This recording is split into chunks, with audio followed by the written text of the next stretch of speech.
top 10 in the 125s at Daytona in 1985. This is the Outside Gate with Steve Hall on the L4 Media Network, where we talk US Moto and anywhere the conversation goes. And today, for a bit of a bench race from Racer X and from MX Sports, Davey Coombs, how are you? I'm very good. How are you, Steve?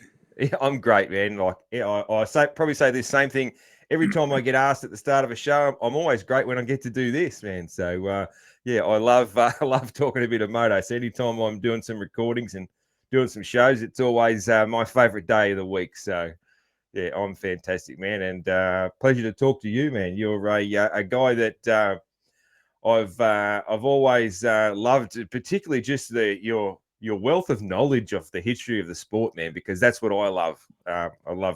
I'm a historian, and your knowledge is just incredible, man. So yeah, obviously through your experience of all the things you've done and the time you've been in the sport. So yeah, very, very keen to talk to you. And I also I remember several years ago, before I had I think probably any involvement, probably even before I started an Instagram page, before I had any involvement in any type of media, I used to write stories just because I like to write.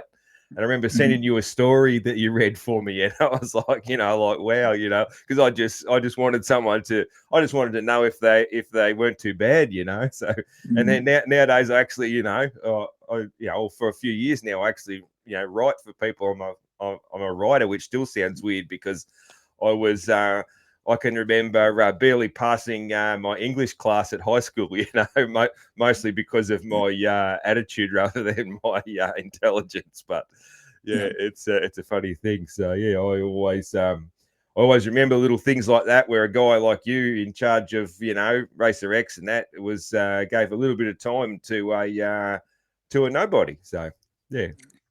Well, we're all in this together when it comes to moto, no matter where you are, no matter when you started or when you finished. And I always tell people that we're all just lucky that we get to play motocross every day. It's hard work. It doesn't always pay well, but it beats. I live in West Virginia. It beats mine and coal, because I got a lot of friends who ended up doing that for a living. So I'm very happy and lucky that. My parents got me on this path, and my brother and sister, and now, more than 50 years later, still at it. Everything's changed, but everything is kind of still the same too, in a good way. Yeah, that makes sense. Yeah, it changed, but the same. Yeah, awesome. Yeah, that makes perfect sense. Actually, it really is. A lot of that, the good, grassroots heart and soul, the feel, the vibe, I guess, of the industry hasn't changed, has it? It's just the technology's changed. Yeah. And the thing is, and to your point, I didn't know that I was going to be a writer. I was just a kid reading my dad's cycle newses, and I'm sure that a lot of my early literature or grammar lessons came just reading all the race reports and cycle news and all the interviews. And it was when you live in West Virginia, you're on the other side of the country from California, way north of Florida, where the big races were happening. The cycle news and the magazines, Motocross Action, Dirt Bike, Popular Cycling, Modern Cycle, all that stuff was a lifeline. And now media's changed so much that you and I can, have a live conversation the other side of the world. I say it all the time, the world is just such a smaller place. And that goes for motocross and supercross too. And, I've just been lucky to have a front row seat for the evolution of it all. Yeah.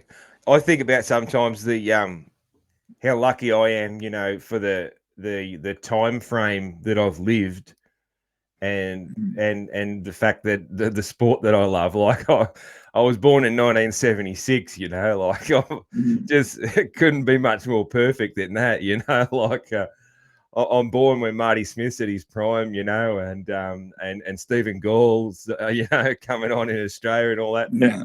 And then lived through, the 80s, 90s and so on. And just like, I've been here just at the right time in the history of the whole world to catch motocross. Well, so, it's pretty cool. And this is the finest hour for Australia as far as motocross and supercross goes. I mean, I know Chad Reed, won some titles, big ones here in America, but right now with Jet and Hunter and Team Australia winning the Motocross of Nations, and now they're getting ready to have the big homecoming there at Melbourne for OzX. Yeah. It would be a wonderful time to be a fan in Australia. Yeah, it's pretty amazing, and it's particularly, I couldn't get any bigger fan than I already was, I guess. But you can really see in the kids, it's made out the difference in kids. It's very reminiscent of Chad. Yeah, that was sort of like a second wave, a second sort of revolution where kids are just like extra keen and that sort of thing. And it's funny, even kids they're trying to be Jet, or every Aussie kid's trying to be Jet. They're watching him. They want to ride like him. They're starting to ride like him. Like it's all, it's a real thing. Yeah, it is. It's super cool. And I'm looking forward. I got my tickets for my kids at Melbourne, and hopefully I've got a media pass, so I don't need a ticket, but I got a ticket just in case, and because every man and his dog will be after a media pass. So, and so that'll be good. Melbourne's my, it's about 3 hours away from me. It's my capital city of our state. So very cool. Very cool. The one thing I've noticed, I've kind of kept an eye on Australia ever since there was a guy in the 1980s who came to America to race GNCC named Jeff Ballard, and he had Go the Rat gear on. Yeah, and him and his wife, actually, or maybe it was his girlfriend, they actually stayed here in Morgantown one summer. My dad said, hey, you can camp out on the floor in the living room, and they would work at the races. And so fast forward like 40 years, and I'm over there in Matterley Basin in England, and I'm walking through the paddock with my wife and one of my friends, and this guy just out of the corner of my eye and his eye, and I can't even remember the last time I saw Jeff Ballard, but he was there. Yeah. And it was like, man, it was a sign that this was going to be Australia's day, And we talked for a little bit, and it would just, kind of like this. You just slip right into it, and pretty soon you're talking moto and you're bench racing, and and then of course when Jeff Lease came over in '86, that was right about when I was quitting racing and starting to focus on going to college a little more. I'd already started school, but I started writing local paper stuff and got to interview Leask, and he was awesome. But then he turned around and left in '89. I think there was a GP in Australia in '88, and I think he did really well. And so he got an offer. No, I take it back. It was Hollister, California. He ended up in between David Thorpe and Eric Gabors, and he won a moto, and it gave Honda a 1-2-3. And they said, hey, you want to, Bale's going this way. Do you want to come that way and come to Europe and race? And so I followed him real closely. But he only raced GPs for a couple of years, then he decided to retire. And from there, man, I got to know the King brothers from New Zealand, and Daryl Atkins, and of course, there was Kim Ashkenazi, came and raced in the 80s. And then that whole wave of Chad and Brett and Andy McFarlane. Burner. And I can remember thinking, like, how, if you're a kid from Australia, you're super stoked that these guys are doing so well, but you got to be bummed that they're never at the local races. They're all in America or Europe trying to win world titles or AMA titles, and I think you have the same thing going now. But finally, Jet and Hunter get to do a homecoming race, so I'd buy a ticket if I were down there too. Yeah. It was funny actually. Like I was, I've never wanted to jump in and buy tickets early, but the sales are good. I can tell you that, because when I was trying to pick good seats, there's a lot of them gone, and that's a big stadium. So I think they're going to do real well for that. Yeah, and good on them too, because our Supercross series is really building after being basically, or we had none during COVID. Like, we were crushed. Right. We had nothing. There was no race, and everything was crushed. And even before COVID, our Supercross series was very sort of fractured, and different promoters and different people, and it was all stop and start. And they seem to have a really good thing going now. The AME group and Motorcycling Australia, and the locations, and a lot of Uribe stacking his team with import riders. That's building the profile, and it's really good. And Craig, he hasn't got a lot of imports this year, but he does sometimes too. And he's even helping out Eli with the WSX and that sort of thing. So it's there's all these things sort of create a little bit of interest for us down here. I've had some North Americans reach out, hey, how do I watch that Aussie Supercross? So it's it's a good thing when you hear that they know. And of course, we had that the viral video of Cole taking out his two teammates. And that sort of thing. That. Everyone in the world saw that. That was incredible.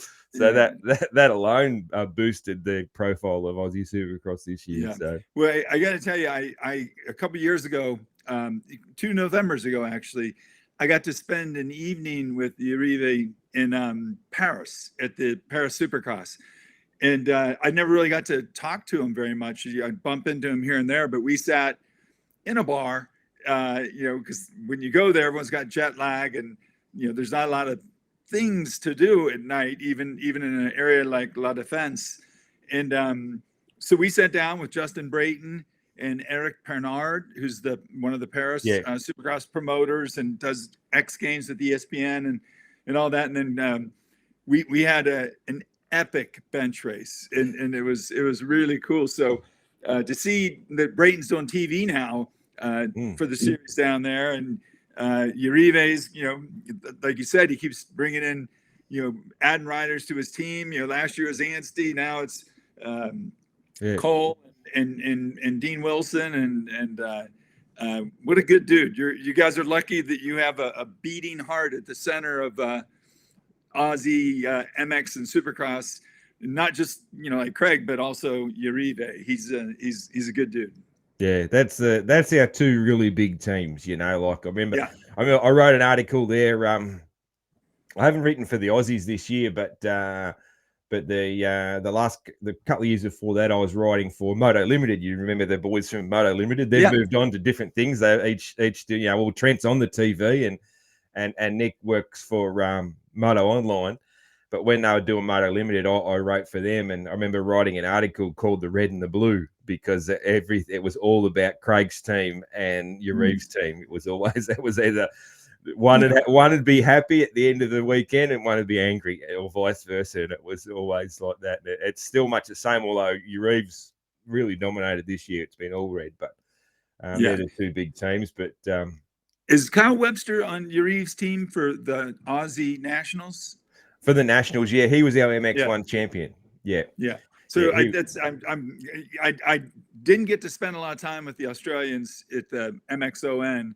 Yeah. But I am sure that was quite a day, not just for the Lawrence family and Kyle Webster, but for Uribe and Craig and everyone just involved in Australia.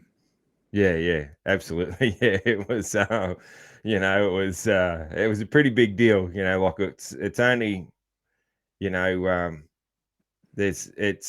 It's kind of unbelievable, really, to be honest. Like it, and I'm not super close. I'm just a fan. So for the guys that are super close, like it would have been just incredible. Because for the most years, I remember I was like this. How I sort of explained it to you know, I've got a lot of US friends, and I was like, imagine if you've like only ever maybe 2 or 3 times even been a chance of winning, like ever, and most of the time it was just like a podium. It'd be awesome, you know. So it's because it's hard, you know, because I know my US mates, it's like, well, it's like win or bust. Well, of course it is, because you won it so many times, you know. So, but it's certainly I was thing. I was there in 2009 in Brescia, Italy, when I think Chad won a moto, and then he also did really well in 2011 in I think it was in Saint Jean d'Angely or Ernay, but it was always like there'd always be just that wipeout moto. And in 2009, I remember he collided in the first turn with Philip Hartz or maybe Cairoli in the last moto, and it kind of blew probably the best chance that they'd ever had. And so I hope that Chad took some solace in or took some pleasure in celebrating that win. And, you know, Berner did. He was the team captain. Yeah, and that was good that he got to be involved. Yeah. Michael is probably, you know, he's had such a weird, wonderful career to have moved over here with Emig first, and then, you know, a series of factory rides, and now he's, you know, teamed up with helping out with the Lawrences. And I tell people he may be the single fastest rider in AMA history that never won a race, because he had the misfortune. I mean, he was racing against Ricky and Bubba, and then, you know, Chad, and then Villopoto and Dungy. I mean, he had a long career, but it was at a time when nobody left wins on the table. You know, there was just those really elite guys, and you know, that was his misfortune. You know, and the same with Leask. He won a moto in a Grand Prix over here, the one at Hollister I was talking about, but I don't think he ever won an AMA race. And then, you know, he goes to Europe and wins right away. You know, it was you know, the one window opens, another window closes. But for Berner, he was always, you know, hell, I think Greg Anderson got him for an overall win at Southwick one year. You know, Berner's going to win. And then, you know, it didn't work out. So I am sure that winning the Motocross of Nations as team manager is a nice consolation prize, and couldn't happen to a nicer guy. Yeah. It was cool just seeing all that, because it was, I'm not sure if it was Gawley or Leesky. One of them organized that big trip, the big, you know, the big posse that went over there, all in the green and the gold. They organized this big tour, and a lot of people bought tickets and all that. And it was one of the two, or it might have been both of them. But yeah, it was. But what I'm getting at is all the old legends were over there. Like they were all there. Like you saw GB there, you know, Jeff Ballard and that sort of thing. Like they were all there for it, which is that made it really cool, you know, because they'd all, you know, they're all guys who've really played a part in building the sport here. You know, that's it. Yeah, fantastic. Davey, I might move on to my favorite question of every show, which is I always like to hear the story of when the bug bit, when that motorcycling bug bit you, that first time you went to a race with Dad, you saw your friend's mini bike, you saw a bike at a bike shop. Yeah, tell us about that. Well, I've told the story before, but I can maybe dig a little deeper on it. My dad played music. He worked in the coal mines. He was a school teacher. He painted houses. He even sold vacuum cleaners door to door, just anything to make ends meet. And he was good at a lot of things, but he wasn't great at anything. And then he saw the movie On Any Sunday, and immediately fell in love with motocross, and also, I guess, because of the movie, the Lake Elsinore Grand Prix, which was the idea that became GNCC Racing. But he saw the movie, immediately, you know, decided that he had to get rid of his Triumph Bonneville, which was the only motorcycle he ever had, and he got a used Coffin Tank Mako. and started racing. And he would take, my brother and sister and I was 5 maybe 6 at the time. We would go along and we would help out, whatever it was that, a 6-year-old, an 8-year-old, and a 10-year-old girl, could do. And sometimes we would be picking up garbage. Sometimes we'd be flagging. Sometimes we'd be helping park cars. And then after a couple of years of that, he got the 3 of us a mini bike. It was a Honda QA50. And my brother borrowed and ridden a Yamaha 65, but this was the first motorcycle that he could buy for us. And my first race was in 1973 on a Honda QA50. And it was a 4-lap race. I got lapped twice, but they gave everyone a trophy. So that's when it really bit. But what's funny is, it bit me in 2 ways. And that is, I love motocross and dirt bikes, but I also loved the magazines, the media, the paper, the pictures. And I was just learning how to read when I was taking Cycle News or my dad's old magazines and cutting the pictures and the words out. And I couldn't even read the words, but I'd redo a page and make my own scrapbooks that, didn't even make sense. I'm sure my mom has some of them in the back. But it was through my love of reading about motorcycles and motocross that I think I developed the idea that maybe, I could start taking pictures or writing or whatever. And that sort of worked nicely because my dad was always looking for someone to write about the races he would have and get them in the little newspapers and stuff like that. And my sister started doing that. And then she went to high school and outgrew it. And suddenly it was my job.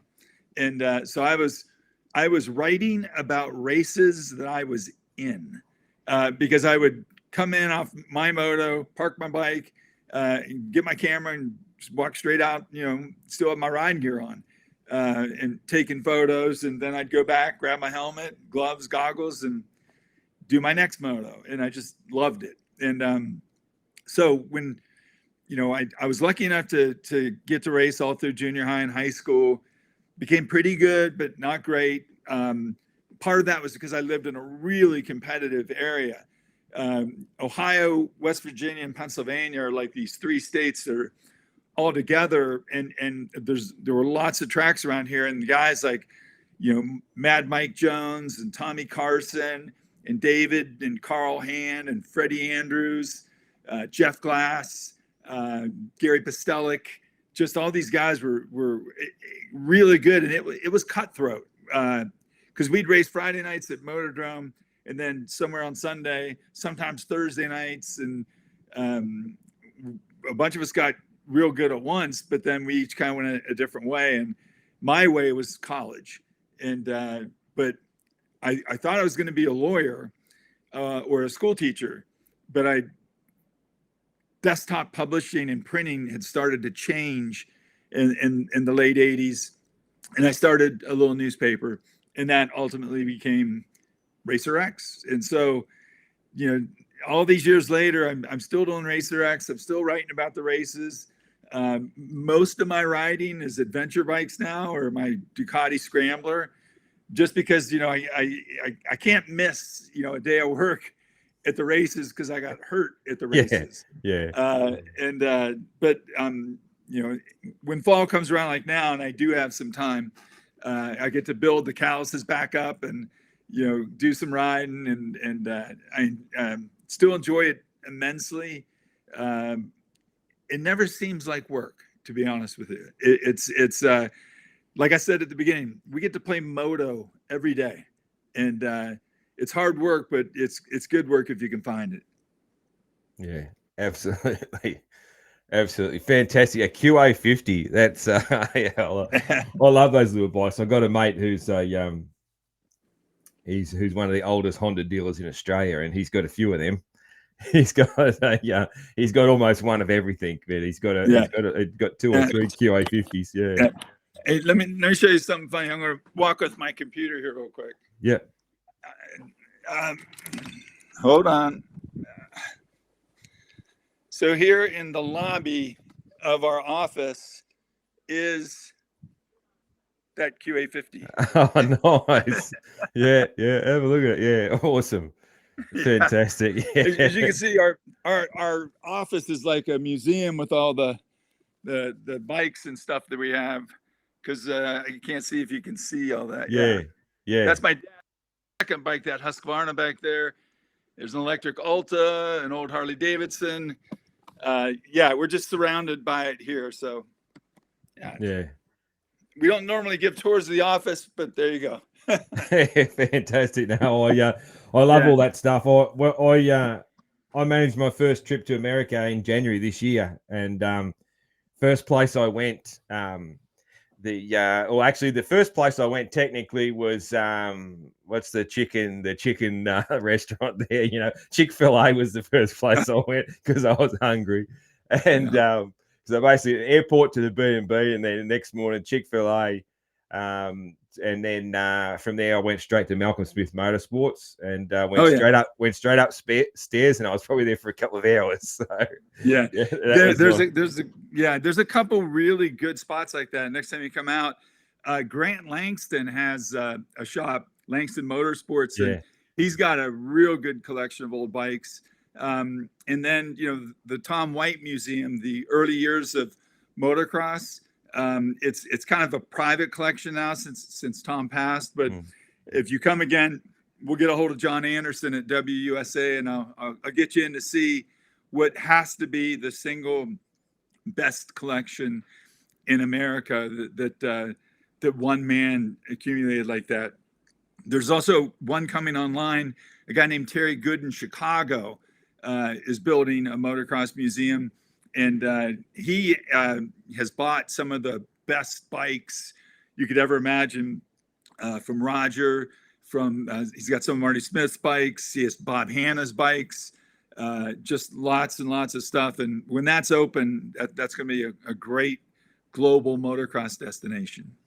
Okay, so he's the guy that bought Roger's bikes. I knew Roger had sold his collection to someone who was like... I think I remember hearing Roger say, like, this guy is, he's going to look after him, sort of thing. That's why he let him go. So it's funny. So at the, I want to say the Unadilla National this year, right before I walked out the door to drive there, because it's about a 9-hour drive, the latest VMX showed up in the mail and had a picture of Roger's last Honda on the cover. And so I threw it in my book bag, and when I got to Unadilla the next day, I gave it to him, and man, his eyes lit up, and he was sitting there thumbing through it, and Roger remembers every lap, every corner, every tear off, everything that moto wise he's ever been a part of, and it's a pleasure to get to be around him for so long, and the fact that he still loves the old school as much as you and I do, and he is the old school. I mean, he's literally the establishment. Yeah. And we gotta get Roger a win at the Motocross of Nations next year, and maybe have that be his farewell thing. So because he just turned 80. Did he turn 80? Yeah. And it's funny because I asked him when he got his first cover if he remembers, and he said, it was probably a Belgian, motorsports magazine in the mid 60s or, late 1960s. So when you think about it, and now he's on VMX cover, at least his bike is, he's been on covers for 7 decades, which is insane to think about. And he's still, there are a few people that have a name as recognizable in our motorcycling world as Roger DeCoster. Yeah.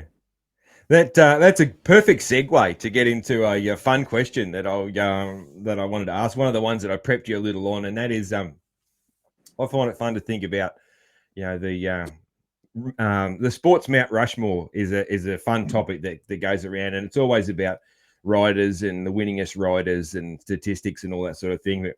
I've just talked about this one with friends before about what about people who really grew and built the sport, that foundation of the sport. And And for mine, Roger's the first one I think of.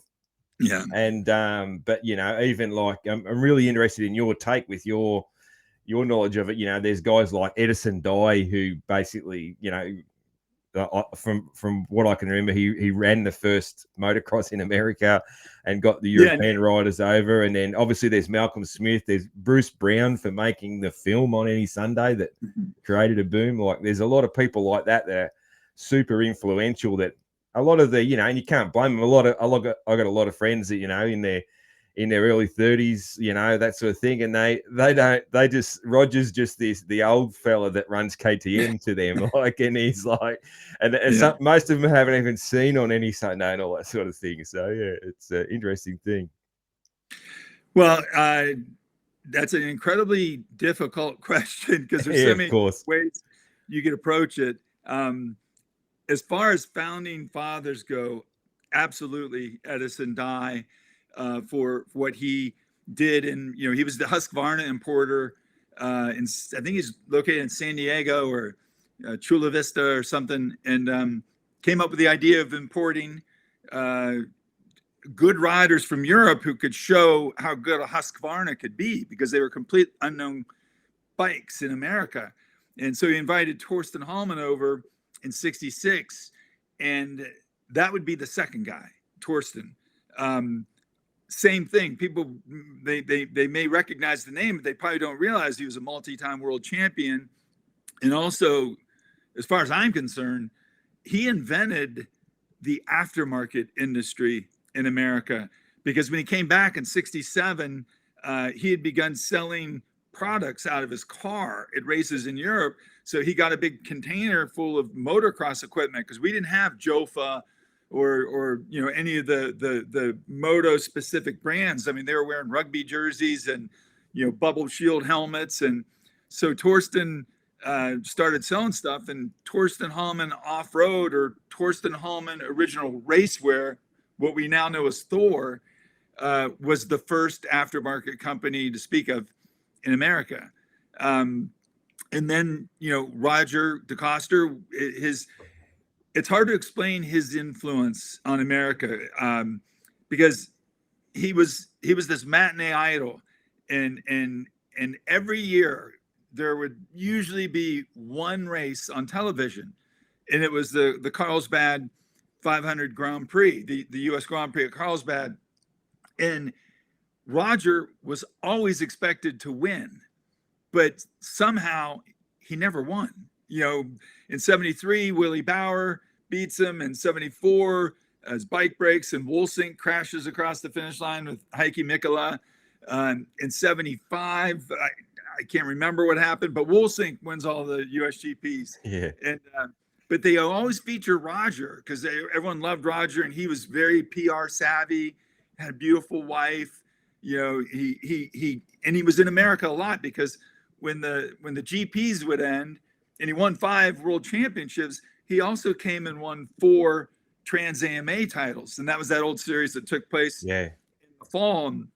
And I bet people don't realize that Roger DeCoster actually won the Daytona Supercross in 1974 in the 500 class. So what was ostensibly the first true Supercross, that had a sanction that way and was, part of a series, was Daytona '74.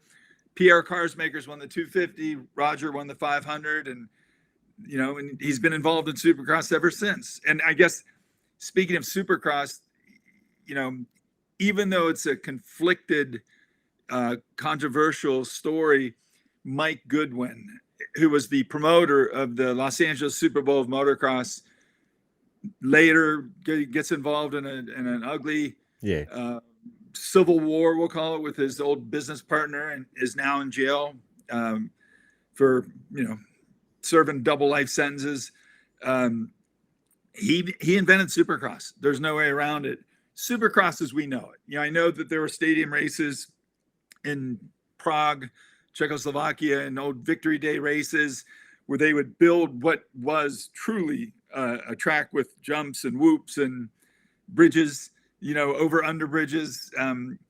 They had those, but they didn't run them at night. And it was, it was an exhibition involving, Czech army soldiers, and Goodwin was the one who turned on the lights, played rock and roll music, big jumps. He came up with the right idea at the right time.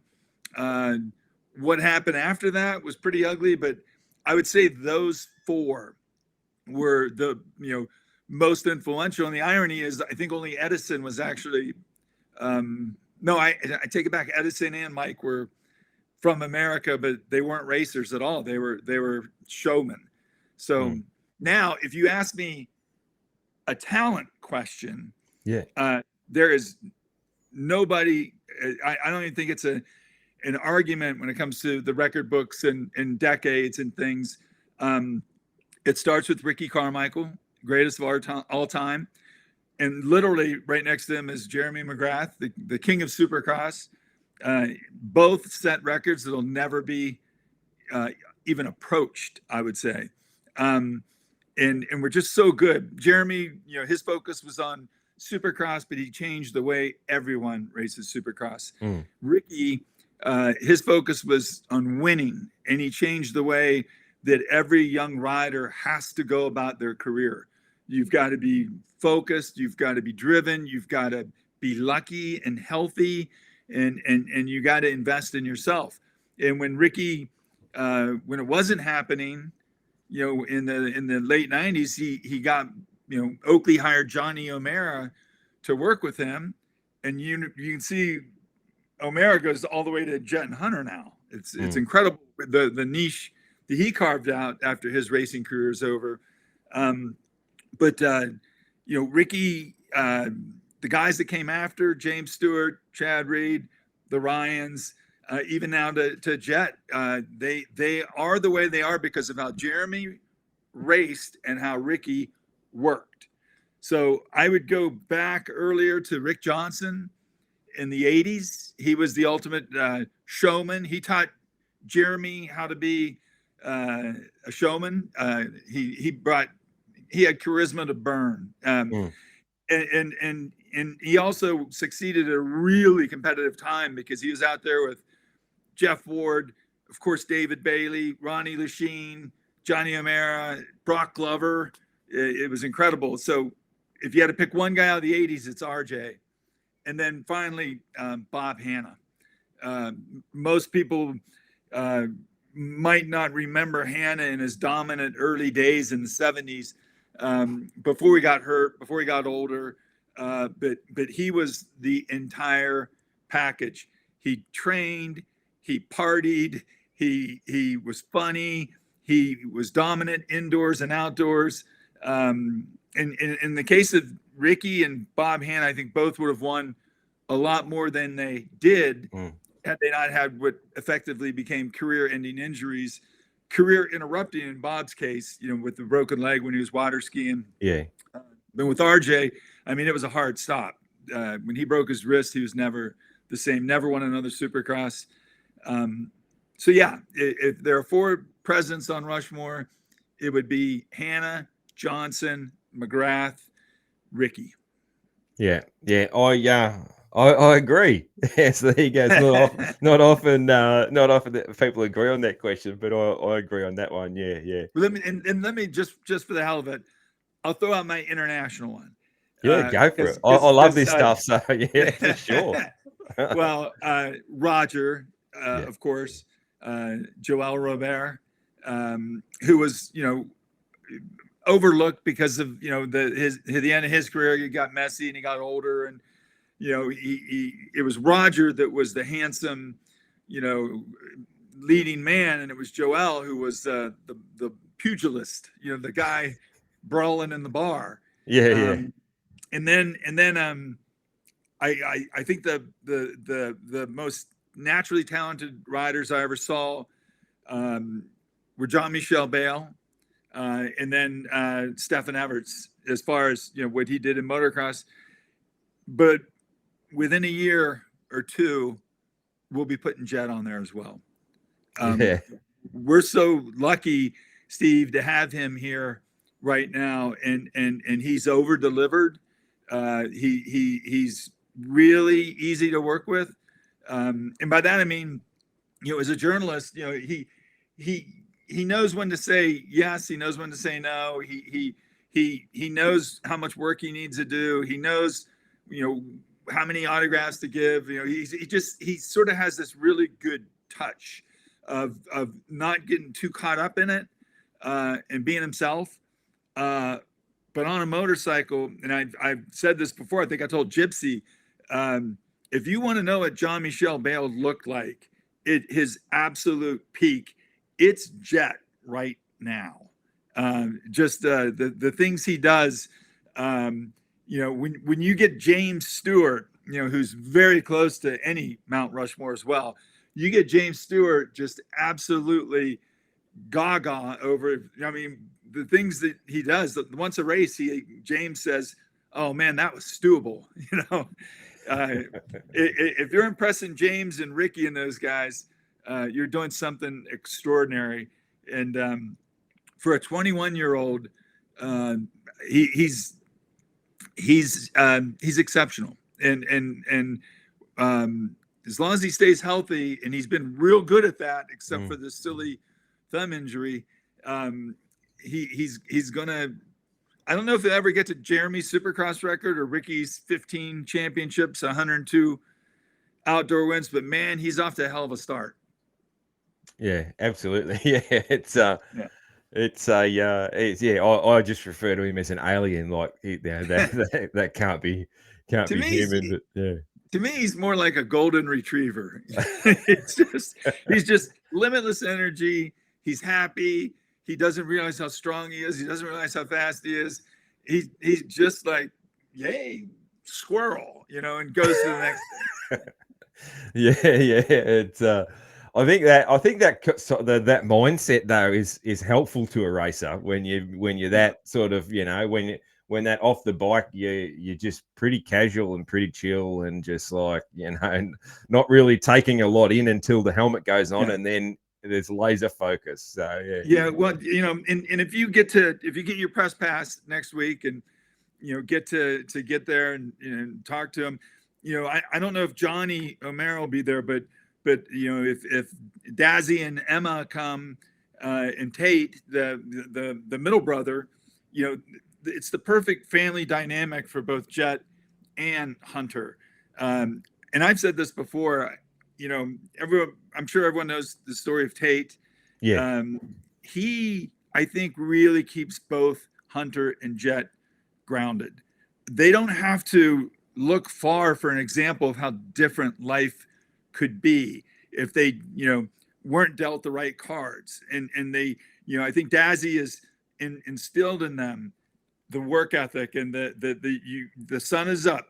You got to do the work. You got to, we rolled the dice. We put it all on the line. We can't stop now.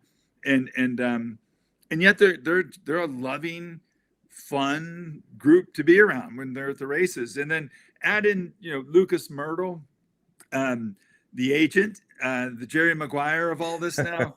And I think he gets them in a way that maybe others wouldn't. And also the people that are surrounding him at Honda, Lars Lindstrom, Brandon Wilson, Christian, the mechanic, all of the techs, their buddy Sushi, Joe Shimoda, they even Chance Hymas fits in perfectly to this unit that is, Honda HRC in America, but it's really Jet and Hunter, and I think that it's going to be that for many years to come. Yeah. It's a really important thing. Like I'm just a little, I head off in different directions sometimes because you make me think of something. That's sort of the way I do this. That support system is the term I'm looking for. That is around them. That is, you look at all the riders that have done really well for a long time now.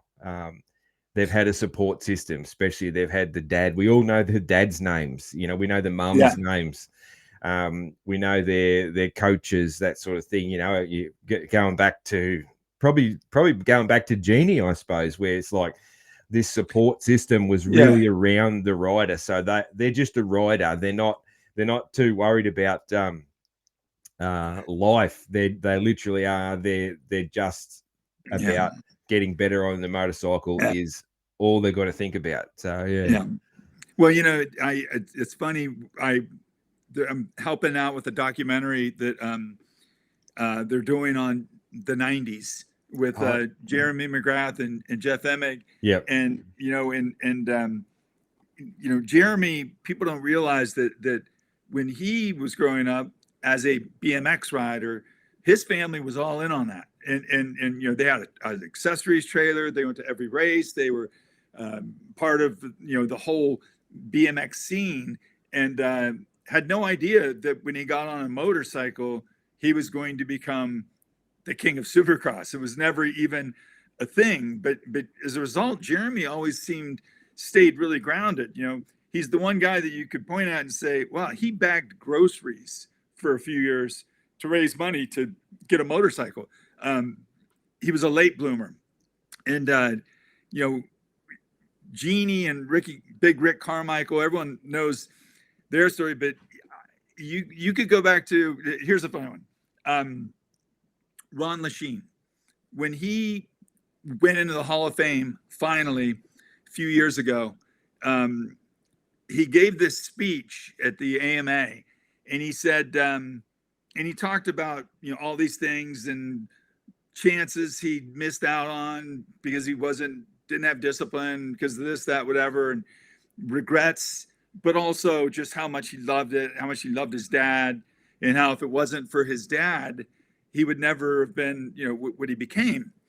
And he goes, so the moral of the story is, and this is a big ending and everyone's on the edge of their seat, what's Ronnie going to say?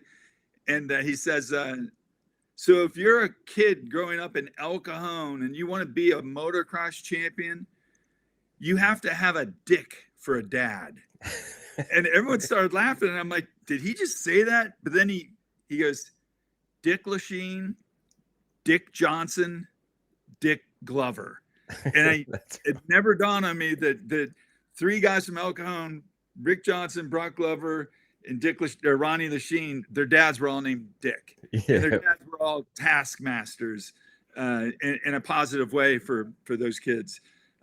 So yeah, whether it's Troy Dungy, Big James Stewart, Ryan Villapoto's dad, Dan, rest in peace, great guy, and then you have people go the other way, maybe a little too far, like Tony Alessi, who the Alessis used to come here and stay when they were amateurs here at my house, and I was around them a lot, and I would try to give him a little bit of advice, but Tony didn't need any advice.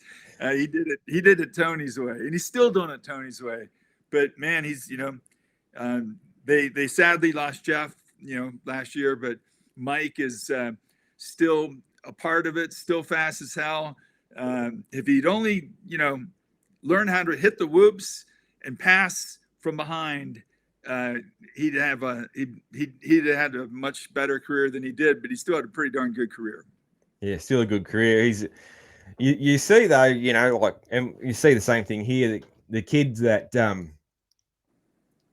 just win all the time in amateurs, sometimes they don't learn to pass. And then when they're lined up with a whole heap of other kids who always won, and then they don't get the start, they don't know what to do.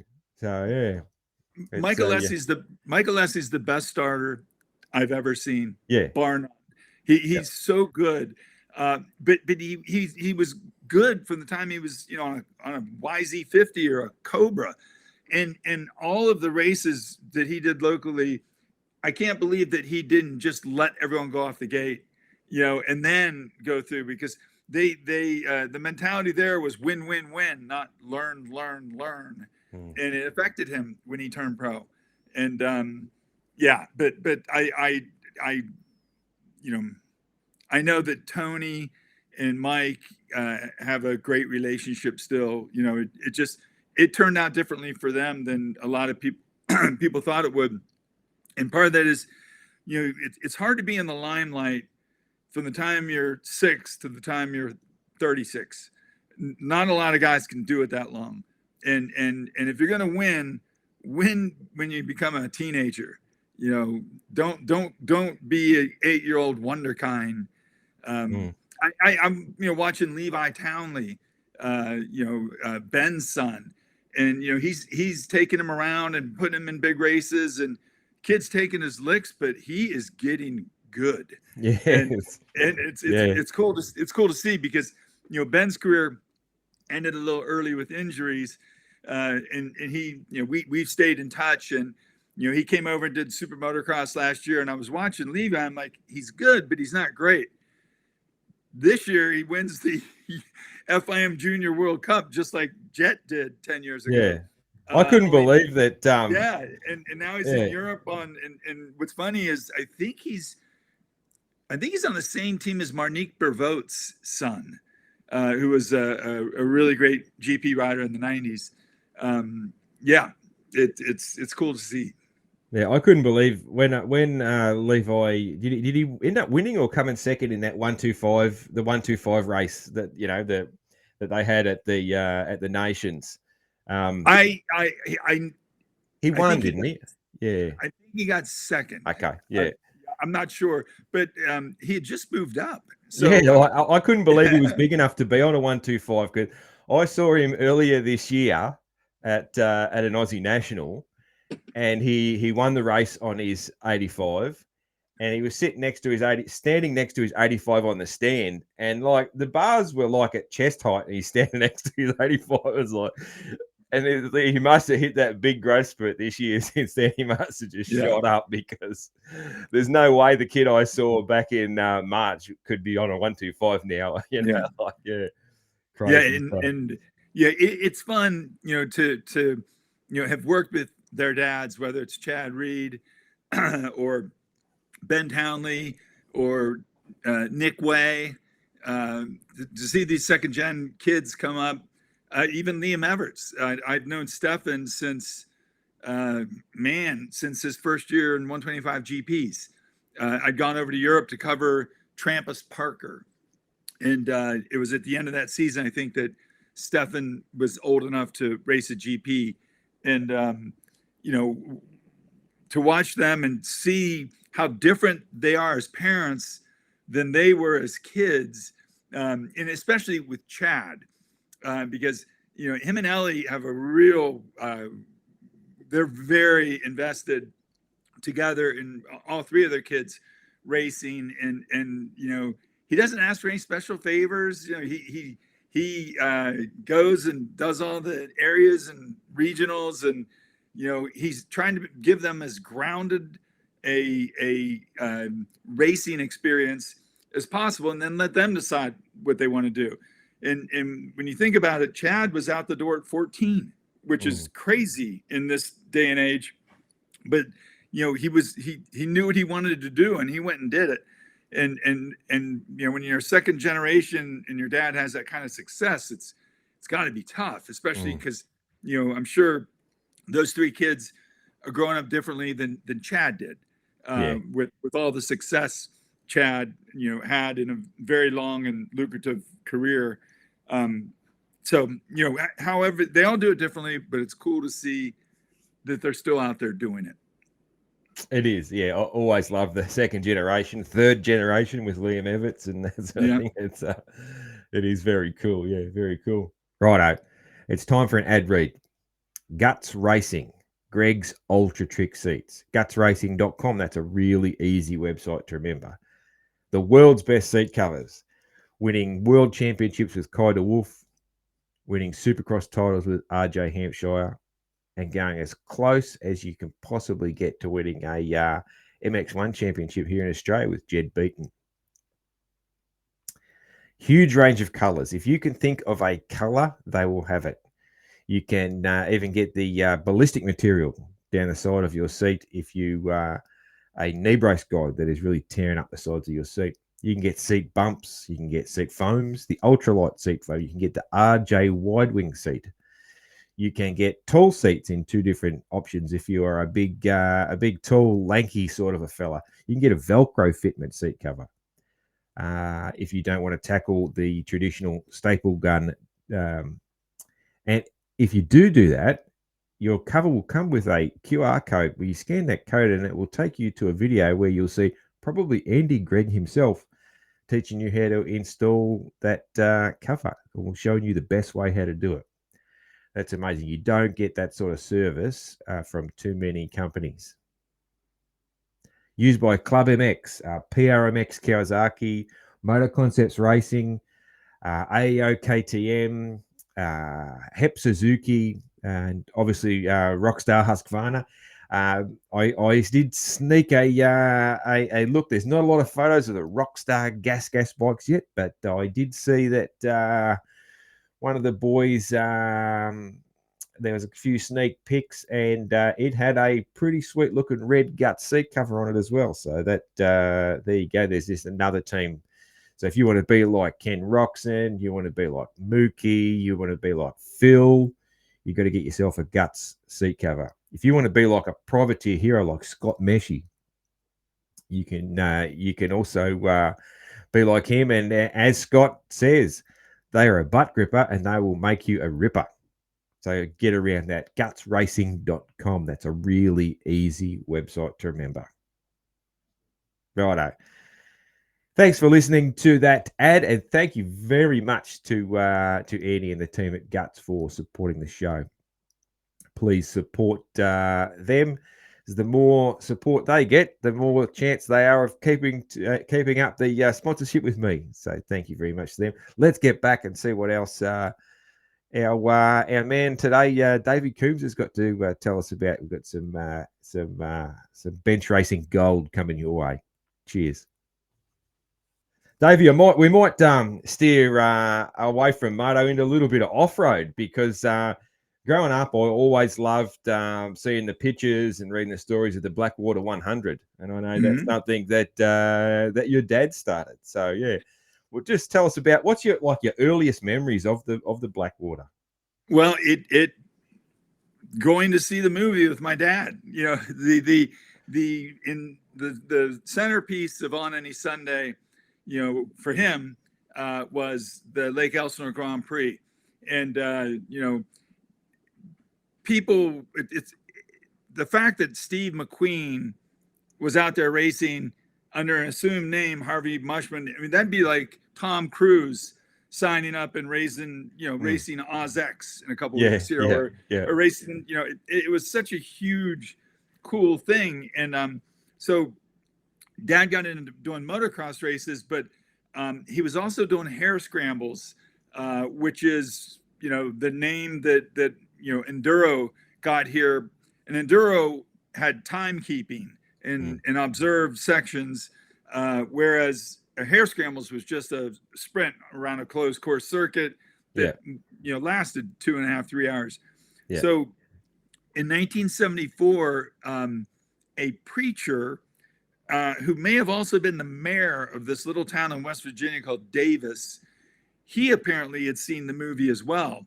And he approached my dad because he knew that Dad had a motocross track he was running called Appalachia Lake. And he said, I want to do a race like that thing in the movie. And Dad's like, that was always my dream too. So in 1975, we had the first Blackwater 100, and it was 100 miles. It was the gnarliest, craziest track. Like, people would not want to ride it that long today. But it also was the start of what became first the National Hare Scramble Series, and then Dad changed the name to the 100 Miler Series. And then I think it was in 1983 that he changed the name to Grand National Cross Country, GNCC. And we've been running it ever since he came up with the OG idea that came directly from the movie. And next year we'll be celebrating the 50th year of the Blackwater 100. So we have a filmmaker, a really highly regarded documentary filmmaker, Todd Huffman. He did the Motocross Files. He did a lot of, he did a documentary on Sean Penton, just lots of stuff. He's going to be doing a history of the Blackwater 100. So I can remember the first year. My mom has a photo of her scoring at a barrel, and I'm standing next to her with a little point and shoot camera, and sitting there. Stopped was the first guy to finish. His name is Mike Rosso, and but he didn't win because coming from behind on elapsed time, because you started one row every 5 seconds. Yeah. This guy started like 300th, was a guy named Kevin Lavoie on an OSA. And he would be the first winner. But I remember that moment because I knew Mike Rosso and just staring at him thinking, God, I hope that guy doesn't get here. God, I hope that guy doesn't get here. And here he came around the corner, and that was it. But, the Blackwater 100 went away and after, I think, the 19th year. And but now there's 13 Blackwater 100s. Every round of the Grand National Cross Country Series has the DNA and the bloodline of that original Blackwater 100. Yeah, and I guess my opinion, and probably a lot of people's, it's the biggest off-road series in the world. So it's certainly the most recognizable. Yeah, and a funny little tidbit that I never really thought about this till just now. So there was a guy, and you're gonna love where this ends up. There was a guy named Bob Sloan who was from Indiana, and he was an ATV rider in GNCC. And then he started riding on Sundays too. So he'd do a 2-hour ATV race on Saturday and then a 3-hour bike race on Sunday. And he was a top 20 dirt bike guy, based almost entirely on his strength, a much better ATV rider. And he won one of the Blackwater 100s. But we started calling him the Iron Man because he would race every race or each day. He'd race more than anyone. And the name stuck as his nickname. And unfortunately, he died in a race in 1993 or 94. And my dad wanted to honor him. So he decided he was going to have a race in Indiana and call it the Ironman GNCC. It ended up in Crawfordsville, Indiana, and that's where the Motocross of Nations is next year. So a four-wheeler guy that raced the Blackwater 100 that was nicknamed the Ironman probably is smiling somewhere up there, thinking, how the hell did that happen? That the Ironman Raceway is the home of, it'll be the biggest race of 2025 in the 50th year of the origins of the Blackwater 100. Yeah, that's really cool, isn't it? It's one of those things that makes you like the moto world's small, isn't it? It's small how stories intertwine and that sort of thing. It's that's a cool thing. Yeah, I love it. Yeah. What was the it's not even a hill, like almost like a levee bank where you used to get all the spectators dragging the bikes up and Route 93 river crossing, and the spectators were called the mud fleas. And they I can remember going down and filming them. I can remember racing through them. They would gather there, and the secret to the success of the Blackwater 100 was not just how tough the track was, but how resilient the spectators were. And because it was on public land or privately owned land, but it had no fence, it was a massive Canaan Valley. There was no spectator entry fee. It was free. And it was chaos. It was like a Mad Max movie scene where just everyone's like, oh, we got to get to the river crossing. And they would just, anything they could get, they would go from downtown about 3.5 miles out to where the river crossing was. And they would dam up the stream and make it harder. And then pretty soon they got industrious, and they were bringing buckets to wet the hillside to make the bank even harder to climb. And then they started bringing pickaxes and making it steeper. and it got to at one point they would get into like a unadilla, like the other side sucks, the other side, throwing beer cans, and it got too out of control. And that was the demise of the Blackwater 100, was that it was, we were lucky that we got out of there without any real serious injury or anything, because you just never knew what was around the next corner. You never knew, when someone was going to, come riding the other way on a four-wheeler and a, pickup truck. It was just chaotic. And, but now, because we're looking back at it and doing all these, I'm going through all these photo files and stuff, and it's like, how in the hell did we get away with that? It's unbelievably sketchy, to say the least. Yeah, it's funny, you still get every now and again, like at off-road races here, you'll still get a few sort of loose moments like that where you get people up to things. It happens here too. And the Ironman, has these hills out in the woods that are really steep, and it's very much a hands-on experience if you're a spectator. And then at the GNCC, it takes place on top of the mountain on the ski resort down in the middle of West Virginia. They have Howard's Hole, and it's about a half mile of nothing but mud and swamp. But the thing is, it goes through all these rocks. So, the spectators are up on top of the rocks, and the riders are trying to navigate through them. And it's gotten, same thing. It's become industrious, and that people are down there, with beer wagons selling beer. They're transmitting, live radio from down there. News channels go down there, and the thing is, it's way off the grid. You got to be committed to get there, and when you get there, there's 5,000 people. Yeah, it's pretty cool.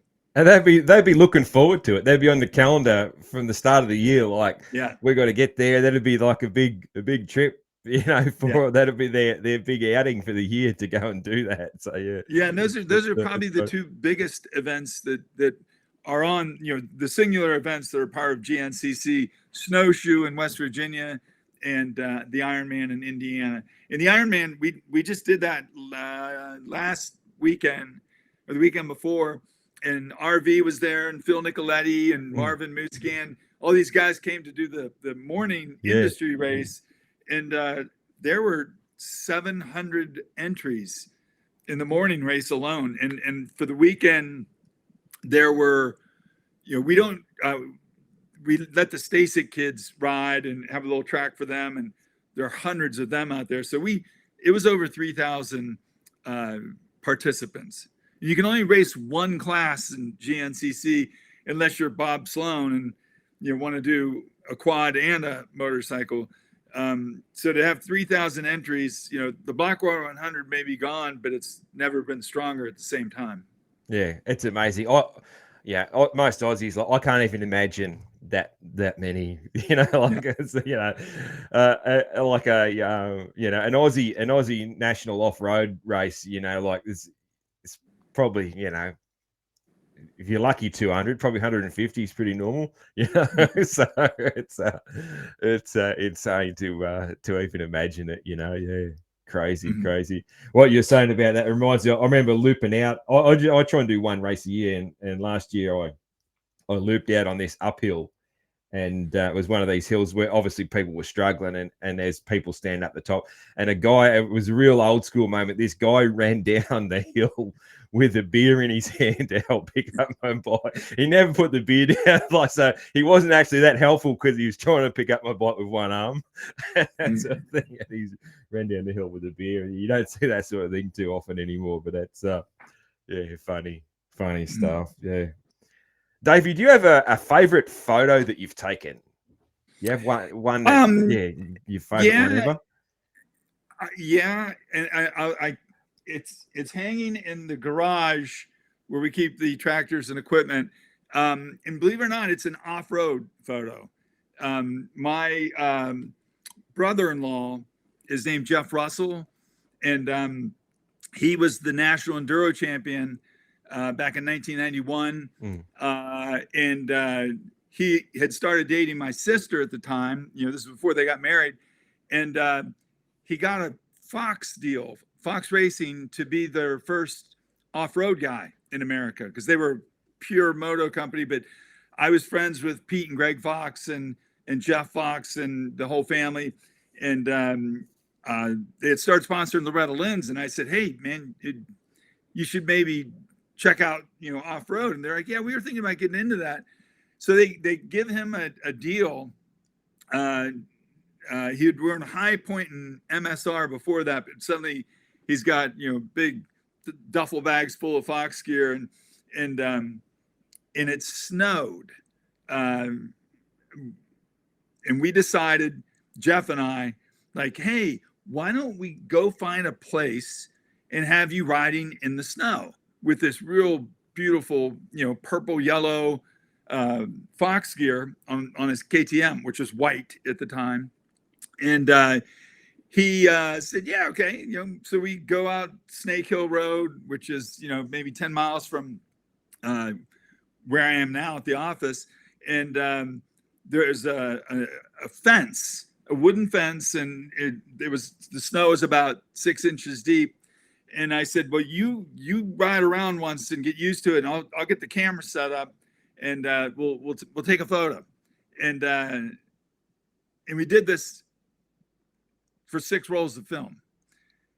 The very first photo was the one that worked. And, you know, it's so crisp and tight. Well, I sent it to Pete Fox, and it ended up on the cover of their Christmas catalog the following season.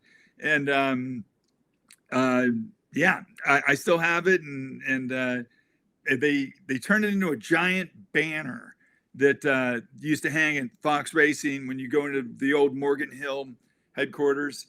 And I was always very proud of that, because believe it or not, I've never gotten a cover photo on Racer X. I think we're going on 300 magazines now. And I just kind of given up in that when you have someone like Simon Cudby or Chris Haltner shooting photos, or Mike Emery, my time is better spent writing words down. You know, it just, you know, so I don't think I even have a digital camera anymore. I just have my iPhone. So I really don't shoot like I used to, but because I have really good access, I like to post videos to Instagram and social media and stuff, or, you know, best seat in the house, first turn, whatever. But that's about it anymore. So yeah, way back in 1992, that photo of Jeff Russell was the best photo I ever shot. Nice. I'm going to have to look that up and have a look. Yeah. I will take a photo of it and send it to you. Okay. Yeah. As soon as we're done. But like I said, it's out in the garage, and I'd have to go pull it off the wall. Yeah. Cool. Yeah. Because it's snow photos often do look good, you know, don't they? Yeah. You know, one of my favorite photos that my kids got framed for me is just a photo of my my green KX parked in the snow, you know, on a ride. It's just literally, that was just an iPhone one. I was like, hey, look, Dad's riding in the snow. And I said it, and that, yeah. So, and that, it really makes the colors pop, doesn't it, with that white background? So, yeah. Hey, give me 1 second. I may have a second favorite photo over here. Yeah, for sure.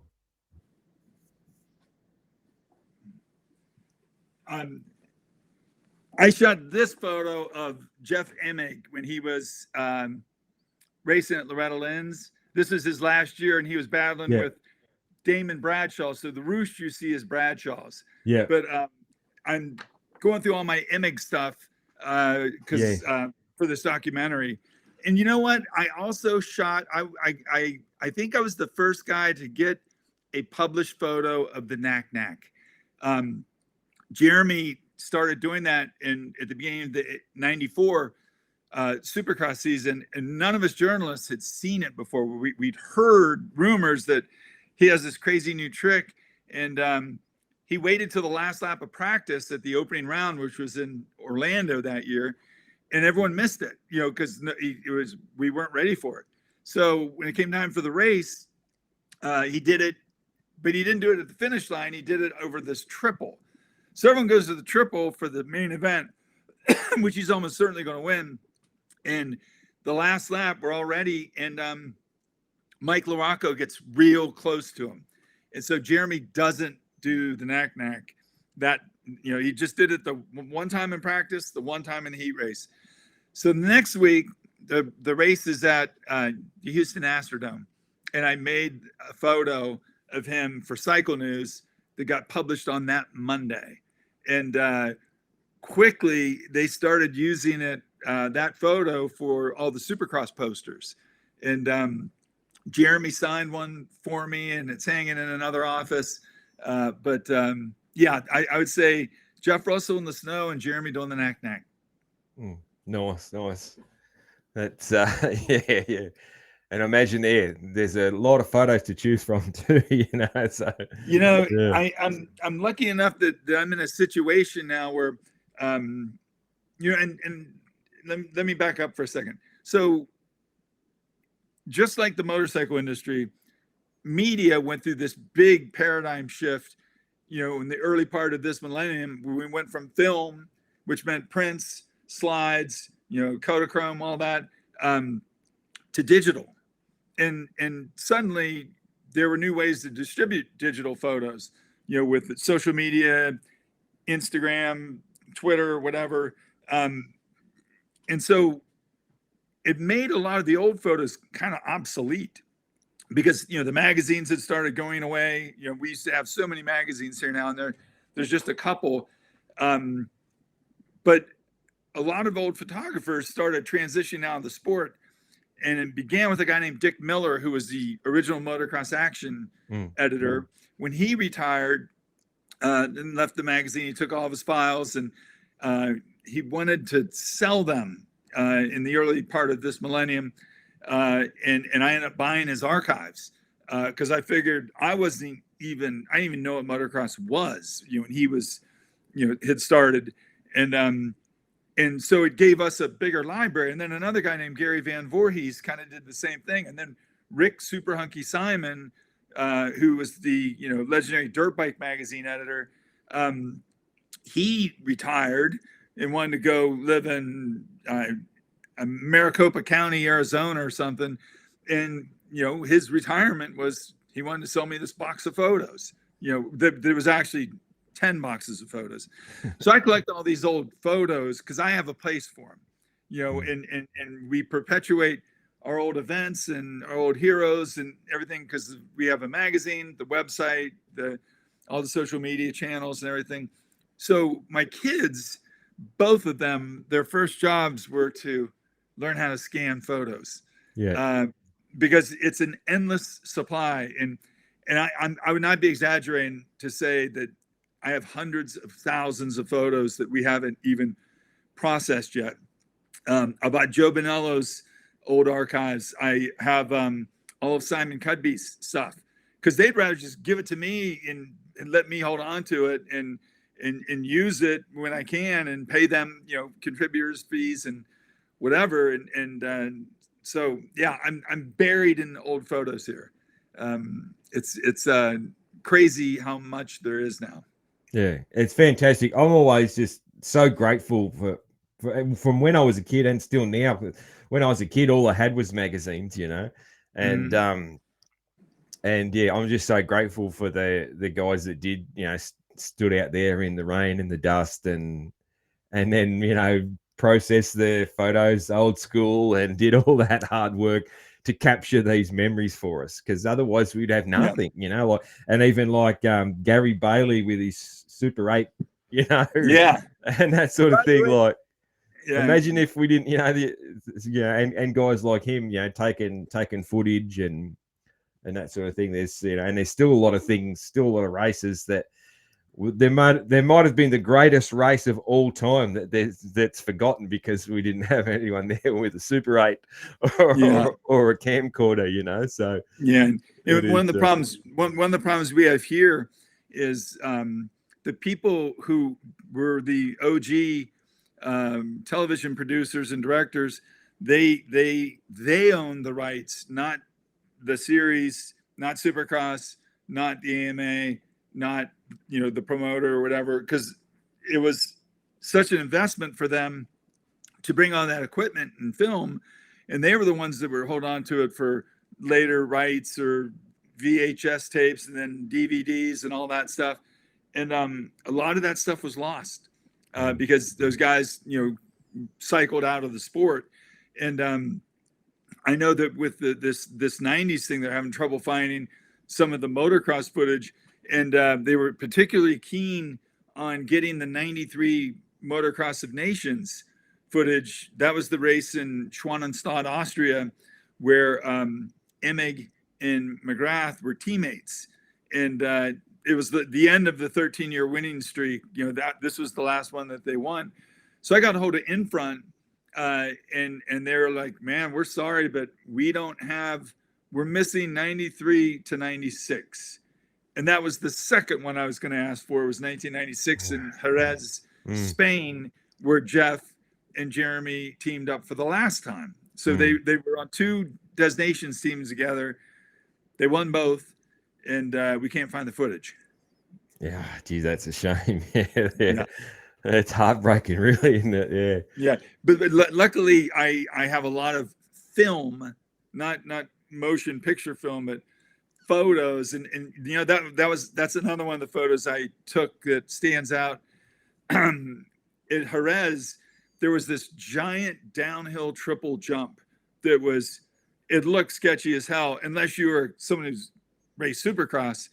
And Jeremy, Jeff Emig, and Steve Lamson, it did not intimidate them one bit. And they were hitting this jump, doing heel clickers and everything. And I remember the FIM shaved down part of it on the landing, but it was still just sketchy as hell. And I shot a photo of Emig jumping, and he's going over the head of some Spaniard or some other country's riders on this big KX 500 Kawasaki.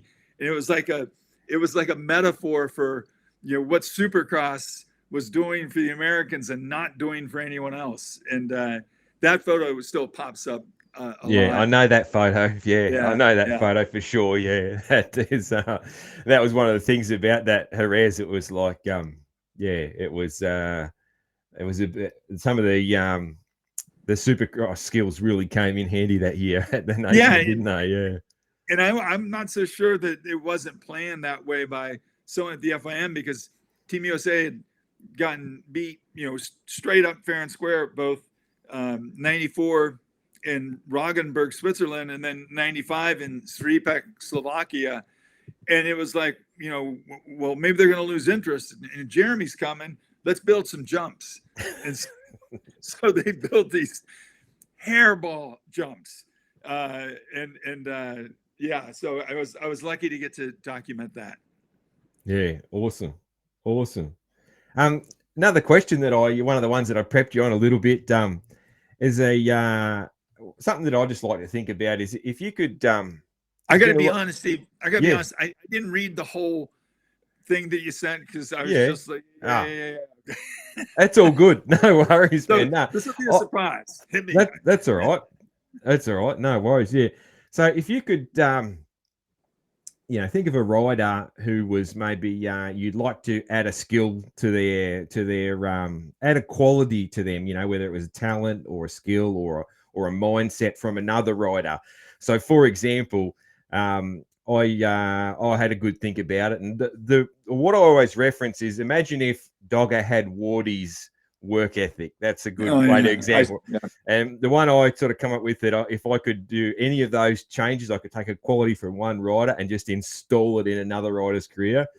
I'd probably take Guy Cooper's durability and give it to Adam Sansarulo. So that's what, because I can't think of anyone who could hit the ground so good as Guy Cooper bounce up. Yeah, well, there is one guy.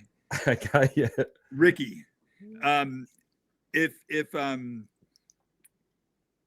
know this is kind of a weird thing, but Ricky had described this to me one time.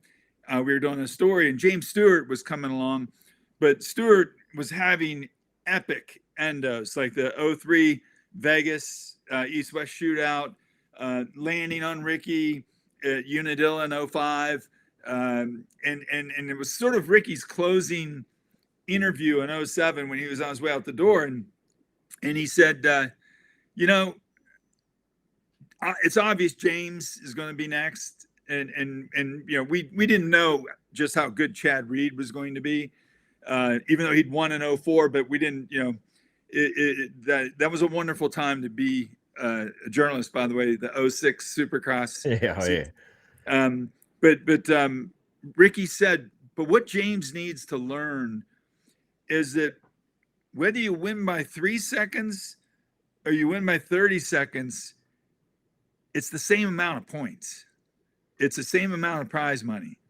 He's like, James has to learn that he doesn't need to yard everyone in every race. And I think about that. If James Stewart had been healthy longer, because those injuries piled up in a hurry. If you think about how dominant he was on 125, and then by 2010, if it's not one thing, it's another. He could win races, but he crashed as much as he won. So if he, or if he had the patience of let's say a Jeff Stanton, James Stewart would have maybe been in that argument of the greatest of all time. He was certainly the fastest man on the planet for long periods of time, but he didn't have that filter that said, slow down, we're good. And then also, I've made this description before. Jet Lawrence, he's Travis Pastrana without the bad freestyle habit, because the characteristics, the charisma, the God-given talent, the whole setup that Jet has. By the time Travis was 21, he was done. He was so beat up, and if he just focused on racing more, because most of those injuries he got were like the gravity games, or the when he separated his spine from his back, in 1998 before he even turned pro. If Travis had been able to focus on racing alone, but that's not what made Travis, and it's not what made James. So, and then finally, I would say JMB, if he had just given more of a shit about motocross and supercross, because by the time he was dominating in 91, he was already eyeing up road racing. He was already thinking, I'm going to be Wayne Gardner, or I'm going to be, Kenny Roberts. He was done, and he left so fast you could feel the wind. And I would love to have seen him stick around, because I think that if Bale stays interested, that 93 season goes a little differently for everyone. And it had been fun to watch. It had been really fun to watch. Jeremy was the future, but I think that Bale would have had that future on hold for a little while. Yeah. It's an amazing. That's my favorite little section of the history. Like I wrote about it a little while ago there, and that pretty much sort of 89 to 93. Like I just love all that. And crazy. In hindsight, you can see that stuff. But I remember with Ricky, it was on the spot.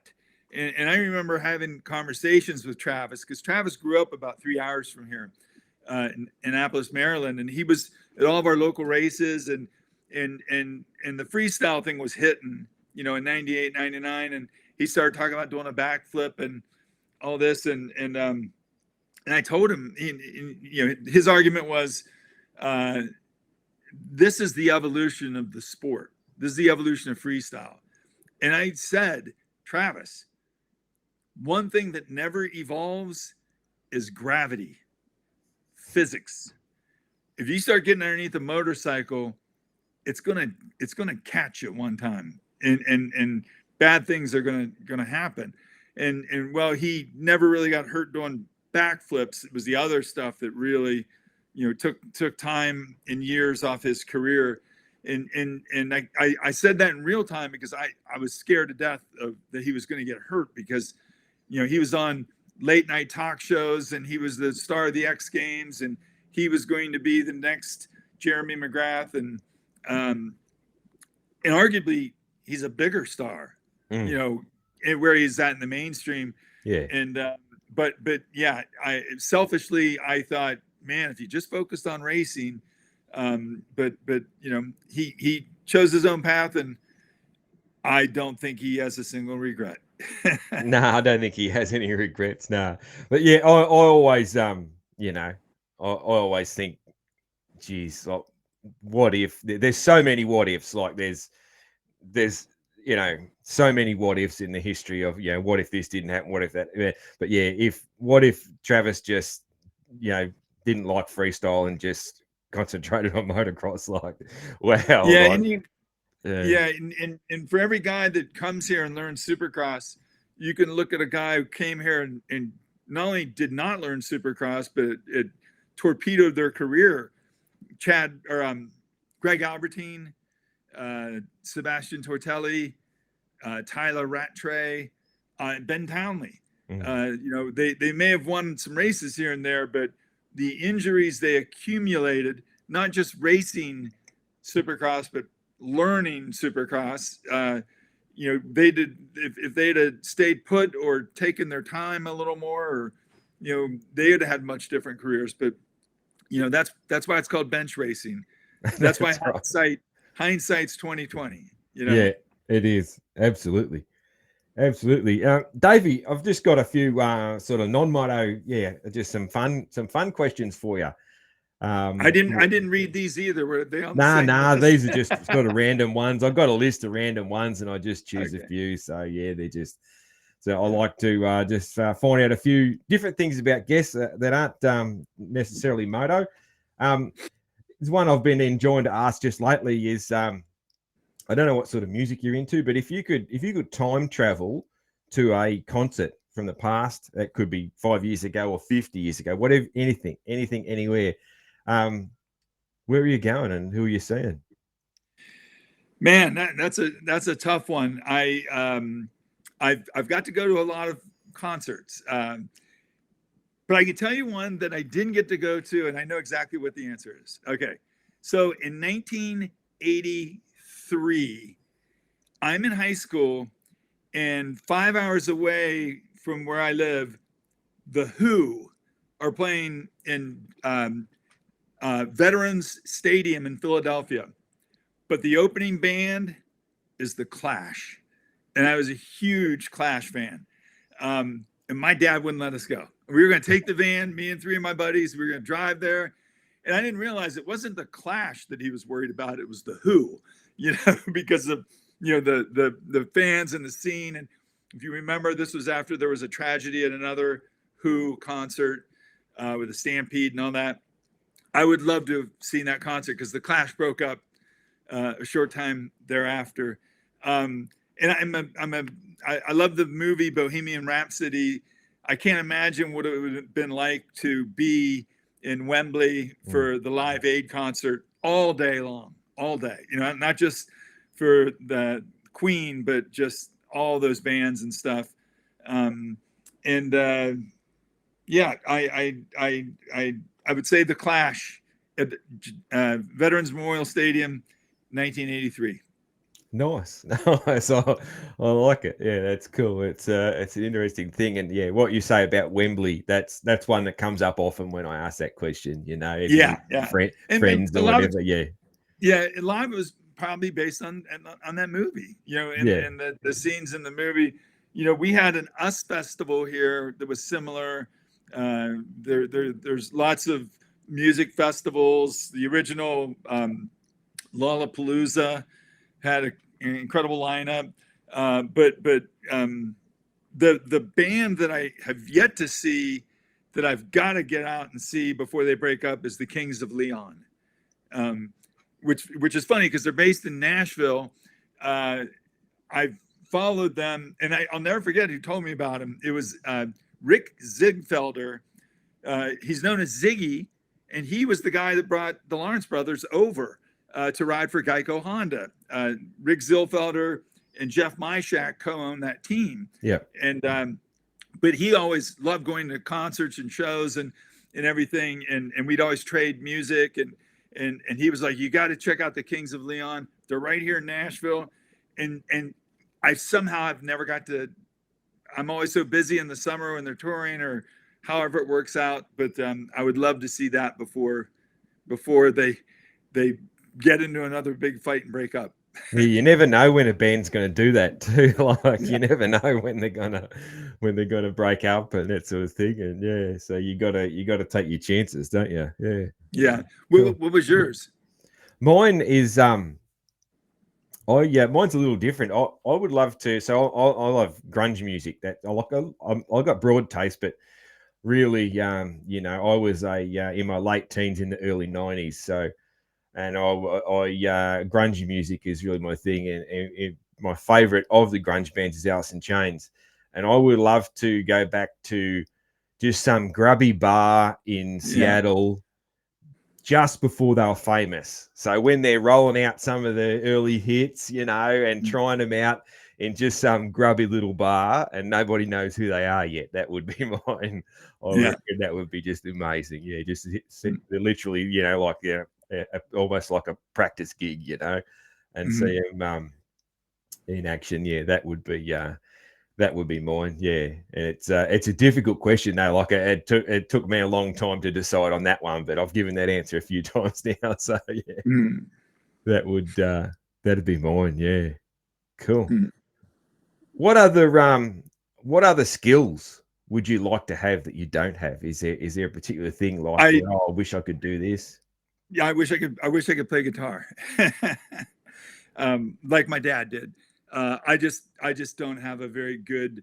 I know what I like to hear. I just don't know how to sing or play. I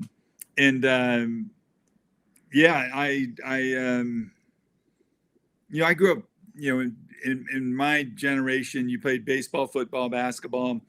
I wish I was a better snowboarder, but I try to snowboard with my kids, but I'm better off on skis by miles. And I don't know how to cook. I lack the patience to do things like cooking, learning to play guitar or piano, golfing, fishing. Those things just take too long for me. So any of those things, I in hindsight, now that I'm older, I'm like, God, I wish I learned how to play golf. I would know what to do on a weekend when there's no racing. Yeah. So, yeah. Yeah. Cool.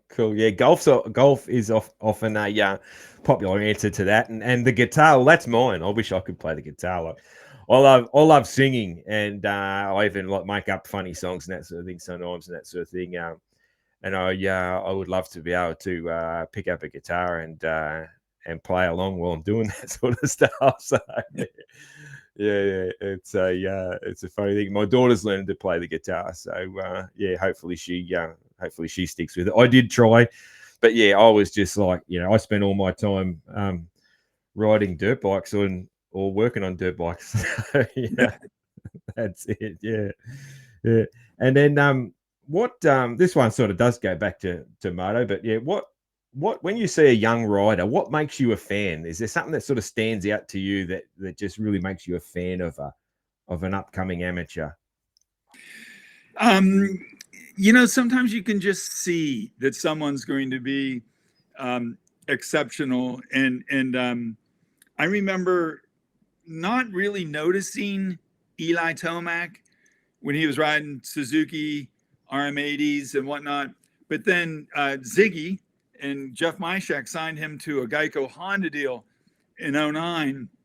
And I saw him, he's from Colorado, so I never saw him until Loretta Lynn's. And his first moto was real muddy. And he went out and didn't do the parade lap, the sighting lap. And he had a towel tucked into his pants. And I can remember JMB would always do that. And I started watching him in this moto, and he was just fantastic. And I saw Ziggy, and I was like, hey man, Tomac, I think you got the next Trey Kennard here. And Ziggy said, I think he's going to be more in Trey Kennard, and I'm like, wow. So fast forward to 2019, or maybe it was 2018. I'd never seen Jet ride in person until Loretta Lynn's, and I'm watching him, and I'm like, wow. And exact same thing. Ziggy's there, and Ziggy, he was number 49, and he was battling with Jalik Swall, and they went across the finish line almost side by side. And Ziggy was like, that remind you of someone? And I was like, I was going to say Tomac, but man, he looks like Bale. And Ziggy smiled and just shook his head, because he was Honda mechanic back when JMB was here. And anyway, but I do remember, I've told this story before, but you'll get a kick out of it. In 1995, it was Ricky's last year on a mini bike. And I'm out in the infield at Loretta Lynn's, and I'm with a guy named Scott Taylor. And Scott had the best eye for talent of anyone I've ever met. He picked out, he worked at Seminole Honda in Florida, and then he became a rep for First Axo and then Fox Racing. And in that role, he first spotted Timmy Ferry, then he spotted Ricky Carmichael, then he spotted Davey Millsaps, then he spotted James Stewart, and got these guys to wear Fox. But it's Ricky's last mini bike race. He's out there on a chromed out super mini that Mitch Payton built for him. And I said to Scott, yeah, but how's he going to do on a big bike? I mean, he's pretty small. And Scott Taylor looked at me and said, mark my words, he's going to break every record there ever was. He's going to be the best rider in the history of this sport. And I was like, whoa, easy, dude. That chubby little 15-year-old, mark my words. And so to this day, 30 years later, I'm still marking his words. I'm glad to eat that crow because he was right. And how he saw that and how he knew, I don't know, but it's a gift. And he was right about all those kids, but especially Ricky. So I think sometimes you see a kid and they have just enough of a rough edge to them, and they want it so much, and they're not so polished, and they got the right situation around them, and you can see that if they stay healthy, it's going to happen. And yeah, that's the beauty of racing or really any sport. It's part of life's rich pageant. Some are going to make it and some aren't, and either way, we're interested. Yeah, that's right. We're interested. Yeah, we get to watch it and talk about it. Yeah, amazing. Yeah. You do you get much of a break, much of an off season? Like it's pretty crazy. I guess this is like the least crazy time of year for you, like right now. Yeah, but now it's all planning and meetings and Zoom calls, and the busiest time for me is usually Loretta Lynn's. Leading up to Loretta Lynn's, because I go down 10 days early or so, help work on the track and everything. And then the Loretta Lynn's is just a wonderful event. But then we go into the stretch run of the Nationals, and now we go into Super Motocross, and now we have the Motocross of Nations next year as well. And throughout, there's always Racer X Online. There's always a magazine deadline. There's always something else to do. And, I love my magazine job more than anything. But if we were just a magazine, we wouldn't be anywhere near where we are now. And I didn't think I was going to be a promoter, but after my dad died, my sister and I had to pick up and my brother had to pick up the pieces and keep it going while my mom, got through her grief and, figure out what she wanted to do. And, she's still back there in the mailroom, 83 going on 32, it seems like. goes to the races every weekend, signs everyone up. We all, it's a family business that's grown into a big family. And yeah, I've said this before, and I really mean it. If I won the lottery, I'd still be at work on Monday. I would be late, but I'd be there, because I love what I do.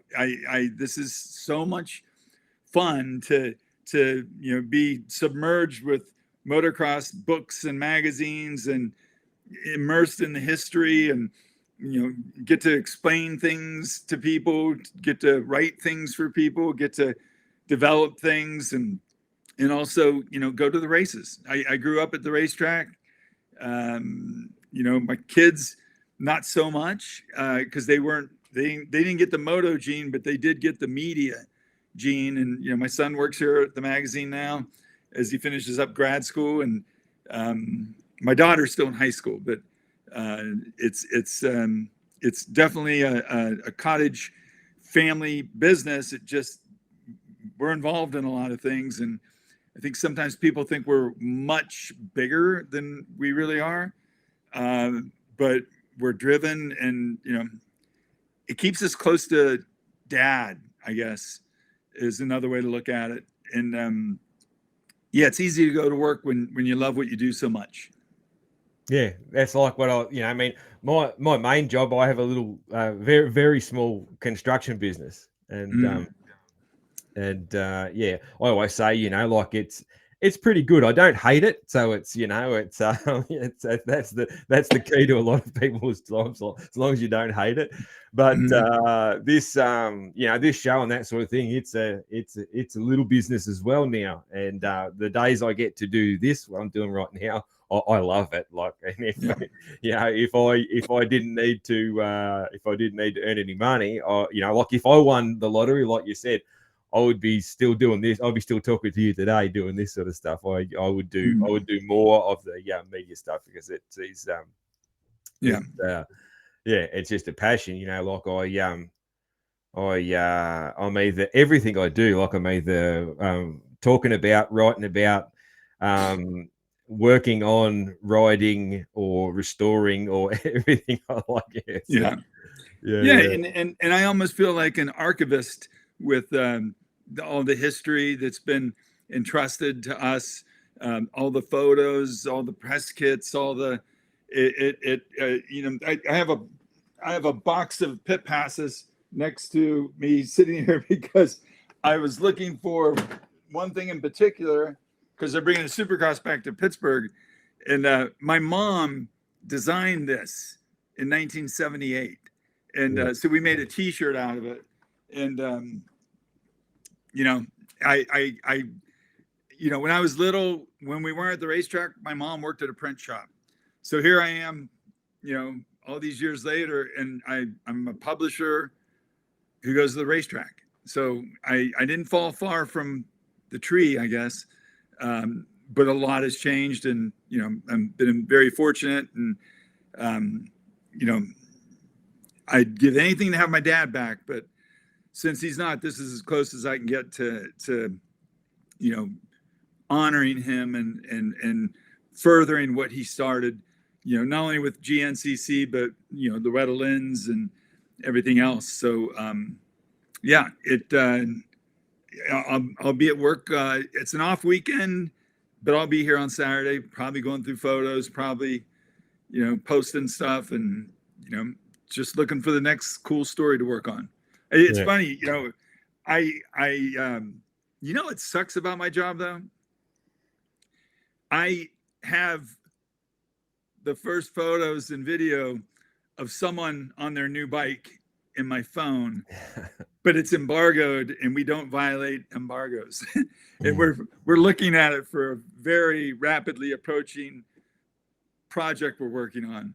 And sometimes I hate that part where I just can't be the guy that goes on Vital MX or Instagram and says, here it is, check it out, because that was always fun, back in the day when things weren't so, I wasn't on that carousel of yeah, we're going to work with you on this, release or this product, or, we want your input or we want your participation. And because it'd be so easy to be like, hey, Steve, here he is, and Yeah. you can't. So, but that comes with, I guess, responsibility and being lucky enough to be in the position I'm in, that people would trust me with that. Yeah. Cool. That's the old with power comes responsibility. Hey, that's it. Yeah. Once you got the power of the big audience and all that sort of thing, you got to be more responsible, I guess. Yeah. That's it. Yeah. Cool. That's it. Do you have a favorite bike of your own, a favorite bike from back in your racing days? Yeah, I remember I was Kawasaki Team Green when I first got on 125, then Yamaha support, but then I just wanted a Honda, and my dad got me through a bike shop an 84 CR 125, and I think that's my favorite bike ever. I just remember I got it at the end of the season, right when my Yamaha deal was up. And the last race was at Steel City. And Dad had just opened Steel City. And he got a early release 84 CR 125. It was October of 83. And he made me wait till the race was over and we picked up all the garbage. And then he said, everyone was gone. He's like, now you can, do a moto or, ride some laps on it. And I think that was maybe one of the funnest times I ever had riding a bike. Just absolutely loved it. And to this day, I still have Honda brochures, Honda press kits, everything from 84, which was, that was the peak Team Honda with Bailey, O'Mara, Ron Lachine, Bob Hanna, Danny Magoo Chandler. RJ wouldn't come to 86, but he was their brother in arms, only he was over on a Yamaha. Yeah. And I remember, I guess not really the same answer, but a similar topic, best riding day ever. My dad was the promoter of the 78 Pittsburgh Supercross, which is where that flyer came from that my mom made, and also the 83 Pittsburgh Supercross. And in 83, there was an amateur day afterwards, and then they were going to start taking the dirt out on Monday. And after the amateur race was over, somehow Dad found out that the trucks weren't going to show up till noon to the stadium to start, tearing things down. So it was much different back then because they didn't do every Saturday. They didn't immediately tear the track down and go to the next place. The Motocross and Supercross would leapfrog at the time. Yeah. So Dad said, hey, to my brother and I, and a kid that was staying with us that happened to be Rodney Smith, said, hey, if you guys want to stay and go out and ride the Three Rivers Stadium on Monday morning instead of going home, an hour drive, he's like, you can get out there and ride. So the three of us got to ride on a real Supercross track by ourselves for about 3 hours. And it was, looking back, I was so damn lucky to be in that position. It wasn't on my favorite bike, but it was definitely my favorite year for riding. And then one more, because it just popped in my head. I used to do the TV camera, the sighting laps for ESPN and all that. And one year we went to Unadilla, and Unadilla was all grass, and they built a secondary track called U2 for the amateur races, but no one was going to ride on that track until pro practice. So I went to my director, who was a guy named Scott McLemore. I'm like, Scotty Mac, man, what if I got out on the track by myself while it's still grass? He goes, yeah, that'd be pretty cool. He's like, maybe what you could do is do half a lap, and then when you jump out of gravity cavity, we'll cut to the end of practice to show how different it is. Oh yeah, that's a great idea. So then I go to the promoter, Ward Robinson, and his son Greg, and I said, hey, my producer's got this great idea. They want me to put the helmet cam on and ride before anyone else when it's all covered in grass. And, you know, and he's like, well, I kind of wanted to keep it the way it is for, you know, the pros. I'm like, well, they're going to go out right after me. I just need like, I don't know, 20 minutes. See, my guy had said, just do half a lap and then we'll go from there. I talked them into letting me be the only person on Unadilla when it was covered in grass and weeds and everything, when it was, you know, that pristine, you know, golf course fantasy, you know, tear it up out there by yourself. And it's still on YouTube somewhere. I'd have to find it, but that was a really good day. That was having a unique position and then fudging it a little bit and having something really cool come out of it. Yeah, that's awesome. Yeah, I love the imagine today's riders rocking up to a track that was that high in grass nowadays. Yeah, that'd go down. Yeah, crazy. We don't. Unadilla doesn't do that anymore, just because what happens is, you know, with the 1 day format and having other races. You know, back in the day, the only race they had. The first race they had every year was the GP in July, and then they'd have a Trans Am in the fall, and that's it. There was no other events there. So as the sport grew and their family business grew, they had to start preparing the track, and you couldn't replant grass all the time. But yeah, that's the fantasy. I remember after COVID, it wasn't even after COVID; it was during COVID.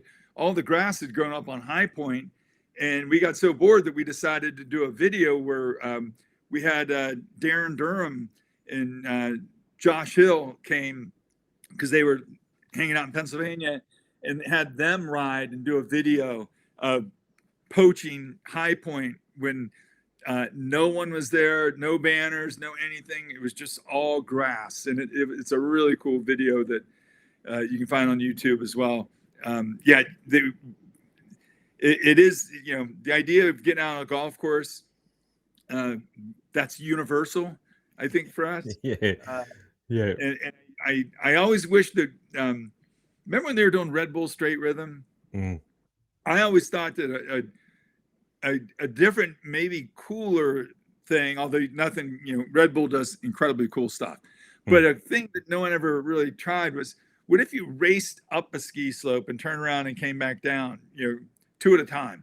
And it was like a drag race up with jumps and everything, and then turn and come back down. And instead of straight rhythm, it'd be, you know, straight mountain or something. Yeah. You nearly want to go down first, though, wouldn't you? I think you nearly want to go down first and then back up, because I could see some big carnage with people, you know, lunging for the win on a downhill. You know, so, well, that's maybe why I never got off the design board. All that sort of stuff. But yeah, there's a lot of interesting things that could be done like that. And yeah, like Red Bull's the people that'll do it. Like they'll put it together. It's amazing. Davey, do you have who's your biggest influences with riding?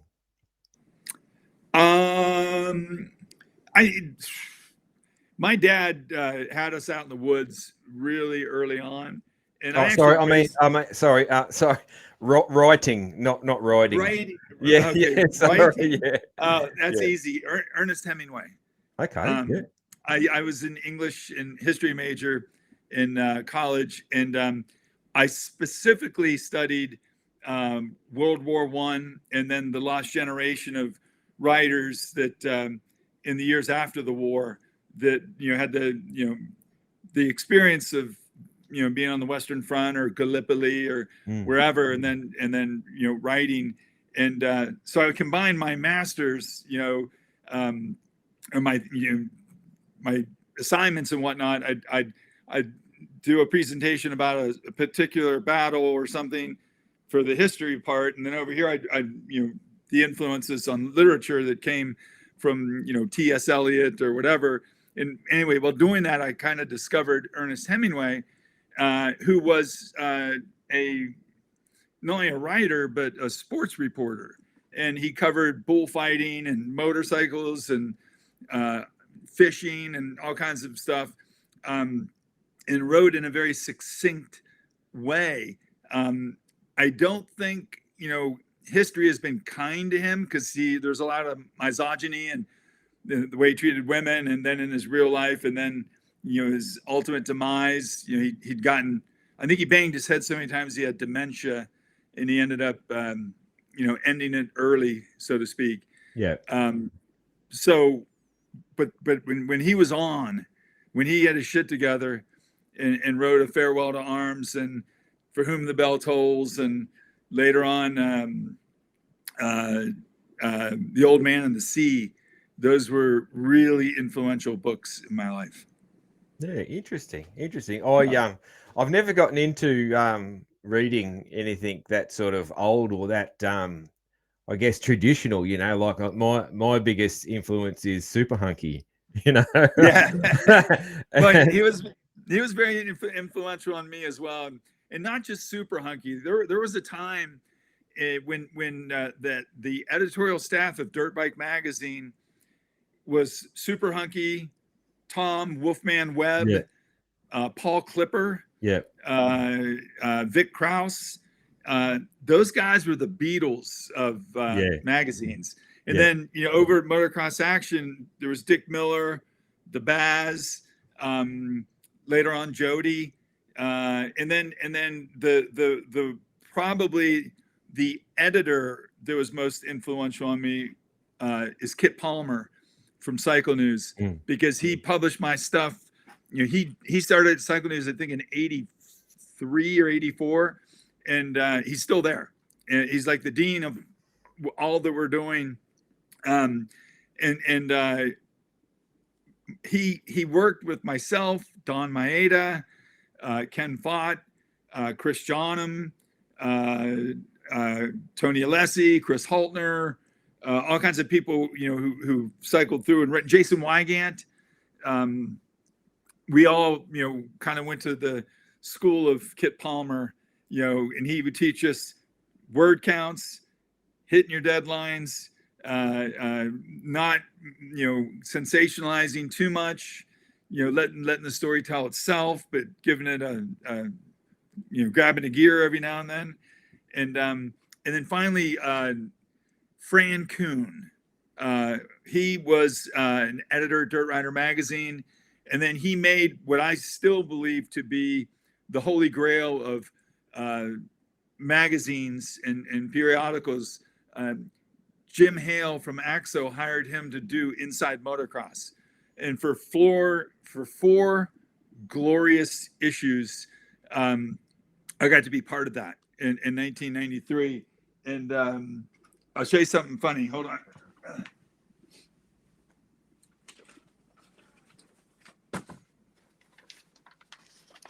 In this file is the layouts for the 5th issue I unearthed it recently, and I'm going to do something special in the magazine as a salute to Fran, because the Inside Motocross magazines from 1993, there are only 4 of them, but they were, the best produced, deepest dive, artsiest, best photography. And I think I got like 2 photos published in it. I wasn't very good as a photographer, but Fran was amazing. And Kenny, the designer, just the whole crew that worked around that. I was the editor at large, I think. And that was a gift from Fran. I didn't do that much, but he let me participate. So yeah, Fran Kuhn, I would put him and Kit Palmer, as far as moto goes, as number 1 and number 2. Do you have a favorite story that you recall that oh yeah, either of those guys have written, that one that you just remember reading and just loving it? Well, see, unfortunately with Kit, he he has to edit a lot of other people's stuff. Yeah. So do I. So I like Eric Johnson. He and I have been friends and partners as far as editorial goes since the early '90s, and I get to edit Eric's stuff, and the two of us, I jokingly tell him, you're John Lennon, but I'm Paul McCartney, because he could this amazing stuff, and I'm like, now we just need to get it down to the size of a single. Now we need to get it ready for the radio. Now we need to make it fit, in the magazine. And then with Fran, it was kind of the same thing. Fran was more of a photographer, so he let me do a lot of the writing and stuff. And what's funny is Eric is the motorsports media guy for Monster Energy now, and Fran does commercial photography in Los Angeles, and is just all these years later, he's still, in my book, he was the best photographer of his generation, and was very influential, not just on me, but on Chris Haltner, on Simon Cudby, on Dawn, Maeda, Garth Milan, Ryan Swanberg, and Mike Emery. Any great photographer that we have right now is from the Fran Coombs School of Photography. Yeah, fantastic. There's so many, I've seen his name on so many photos and so many things, it's it's amazing. Yeah. But yeah, it's super hunky. My favorite ever super hunky. I always loved just his his funny stories, even and probably the one that I love the most. It barely even mentions motorcycles or riding motorcycles, but he did this funny one about different injuries that he's had in the garage, and the way he described things, and you felt like you were watching these things happen, when he's skinning his knuckles and all that sort of stuff. Yeah. I always remember that was my favorite. It'll be in my collection here somewhere in this room. I remember he wrote an article about, it was like Futurama, about what it would be like to go riding in the future, and he basically goes to a studio and gets on a bike and watches a screen, and I mean, that is as close to Mad Skills Motocross and the internet as anyone got, and that was in the late 70s, or early 80s. I can't remember when exactly it was, but and I one more name I should throw out there is Jim Giannassis. He was the Greek, and he was prolific in the 70s, which was a really influential time in shaping of American motocross. And not only was he arguably the best photographer of the 70s, he, as an editor for Cycle News and also Motocross Action, he was the guy who came up with the nicknames. He was the one who called him Bob Hurricane Hanna, Brock Golden Boy Glover, Rick Lumberjack Burgett, and then the announcer at Supercross, a guy named Larry Huffman, would pick up on that and really push it. And I was 10, maybe, at the start of the 76 Florida Winter Am Series, when this complete unknown guy comes out of the California desert. It's Bob Hanna. They gave him a Works Yamaha, and he wins. And no one had heard of him. And my dad was friends with the promoter, Bill West. So we go to stay at his house in between the first race and second race, and Hanna shows up. And he's going to ride at St. Petersburg, the old Sunshine Speedway track. And then Jim Giannassis shows up. And he's going to stay there through the month of January. Before Supercross started, he was going to stay at Bill's house and cover the series. And so in this little table, I set all my stickers out, laid them out, made them like a collage so that I could show them to Bob Hanna. But instead, Jim Giannassis comes over and he's like, man, that's really cool, and takes a photo of him. And I really think that encouraging moment of this journalist saying that design, the way you laid those out, you look like a professional kid, you know, whatever it was incredibly, you know, it inspired me in ways I didn't realize then, but I certainly do now. But it was during that week, and I wasn't there in the eureka moment, where Giannassis decided that since Hannah's first win was in Florida, and Florida was known for hurricanes, he was going to call him Hurricane Hannah. And I think that was the title in the cycle news that came out the next week. Hurricane Hannah hits Jacksonville, or wherever the first race was. And, you know, it was almost like I was just on the periphery of a just a really neat little moment. And it was a guy that was just a cycle news reporter that you know had a great eye for marketing, and so to this day I'm still friends with Giannassis. I imagine one day he'll maybe send me his photo archives, but we still publish his stuff, and I still remind him, you know, of that meeting. And to me, it was, it was just one of those things where, like, you know, looking back, it was almost like a movie, you know, because it just seemed so,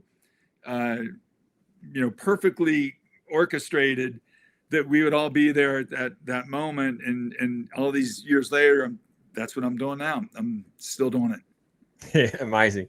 Nicknames is one of my favorite things. Like I love moto nicknames. I mean, Aussies love nicknames. Like it's a cultural thing for us that, like, everybody has a nickname, and I love moto nicknames. And I've got a couple of favorites. But interesting, what's your favorite all time? Nickname? Yeah, right. Nickname. So the more popular ones would be, you know, Hurricane Hannah or Showtime McGrath. But I remember when Ricky Johnson used to wear 2 Hip on the back of his pants, and that was based off of a radio DJ, a real influential DJ in the early 80s in LA, who I never even got to California until, 84 or whatever. He would sign off by saying, "I'm Mitch Kumstein, I'm 2 Hip, gotta go." And so RJ put 2 Hip on the back of his pants, and it was kind of from that, I truly believe that the idea for what became No Fear got started. And, first the Bad Boy Club, and then No Fear. And it was just that little moment of Ricky doing something that was punk rock, that no one really thought of or understood, but it just stuck with me to this day. When I see RJ, I still call him 2 Hip. It's that would be my favorite for sure. Rick 2 Hip Johnson. Yeah, nice. Yeah. Well, Rick's my favorite rider ever. He's my hero. I was lucky enough to talk to him a few months ago. But yeah, my favorite all time nickname is Hot Sauce. Ivan Tedesco. Oh yeah, Hot Sauce. I just love that. Don Maeda came up with that. Yeah. I think that he was running Trans World at the time, and he used to use the word sauce a lot. I think to talk about pretty girls. Yeah. But then it kind of morphed into hot sauce for Tedesco. Yeah. That's a really good one for sure. Yeah, I love that. And then probably my second favorite is probably Sugar Bear. Oh, Billy Grassi. Yeah, that's it. Yeah, and that was almost certainly Giannassis who coined that. I remember, thinking that the Little Professor was a little too long for David when he started writing for us. So we're like, instead of calling your column the Little Professor, what if we called you the Icon? And it kind of stuck. But his dad, Gary was Professor. He was Little Professor. The one I liked the least was Rhinestone Cowboy for Ken Howerton. He was from Texas. That song was not even popular by then, but that's what it was. So, yeah. I really like the nickname that Steve Mathis gave Jeff Stanton, 6 Time. Yeah.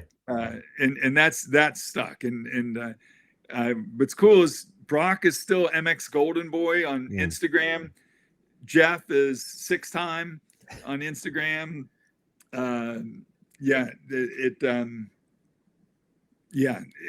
don't have enough good nicknames now because I mean, what Jetson is Jetson. It's lost. We've dropped off a little bit there. Like I guess Danger Boys trying to we've got one there. There's a few, but still. He's starting to get away from it a little bit. I saw an interview at the end of the season, and they were talking to him. They said, "You really lived up to your nickname," and he said, "Well, I'm trying to kind of get away from that a little bit." And because he's not a boy anymore, but he's something else though. It's been fun, I guess and I talk up a lot about how impressed I am with the Lawrences, but I raced with Deegan, Brian Deegan, back in the early 90s. We became friends. We worked on some projects together. And to watch what he and his wife Marissa have done with all three of the kids, but specifically because we have a front row to it, Hayden, man, that kid has gotten better every time I've seen him. And I saw him when he was on 50s, and you just see this gradual churn and like he's picking up momentum, and he jumps things that are stewable, as James would say. And he's getting better. And to be in a position that I'm at right now, it must be what it felt like when Ricky, James, and Chad were all getting ready to line up together. That perfect storm, 05, 06. And it's coming when Hayden gets on that 450, and Jet and Hunter and these other guys are still at peak levels. It's going to be fun to watch. It'll be a season like it'll be like that 06 sort of normal. 05 wasn't it? 05 was 05, but it was the 06 season that was just the three of them. Because by 05, Jeremy, Travis, they weren't who they used to be. If you remember, the perfect storm, Wyndham and LaRocco won, because it rained and Ricky crashed.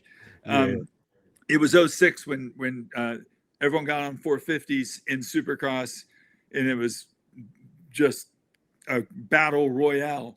Now I lost my train of thought because I started thinking about something else. Oh, I know.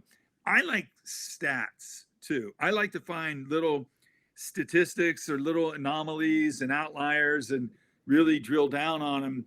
And I came up with one, and it didn't dawn on me until the season was over.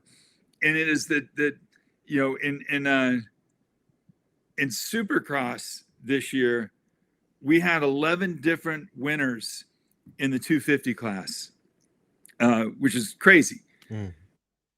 But what's scary about that is only one of them, Hayden Deegan, is younger than Jet Lawrence, who is the 450 champion. Yeah.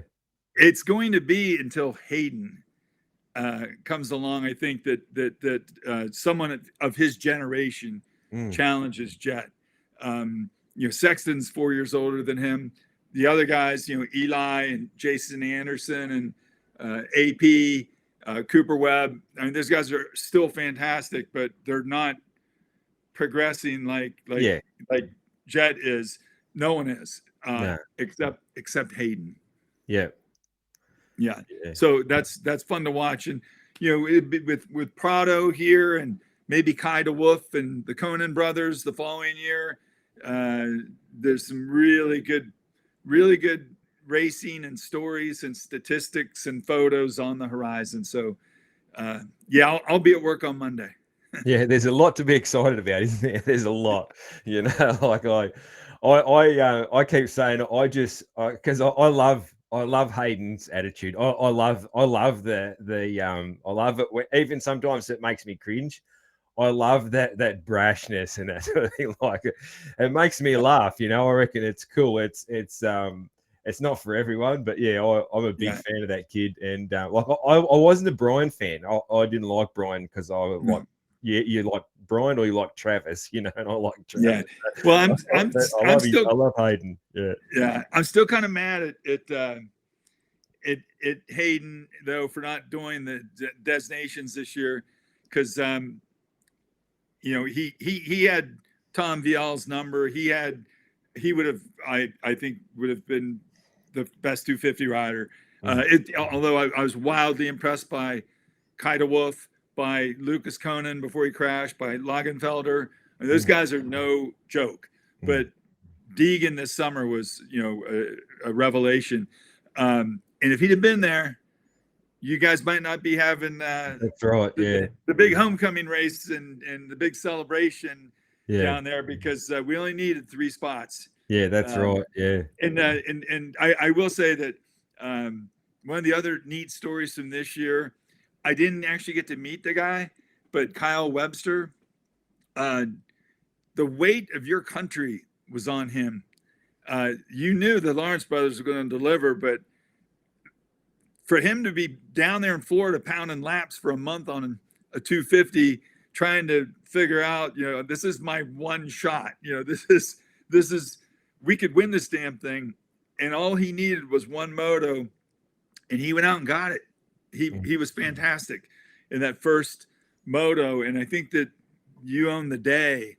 Australia did after that, but that was I would love to have talked to him and figure out just like that had to have been an oh shit moment, like oh.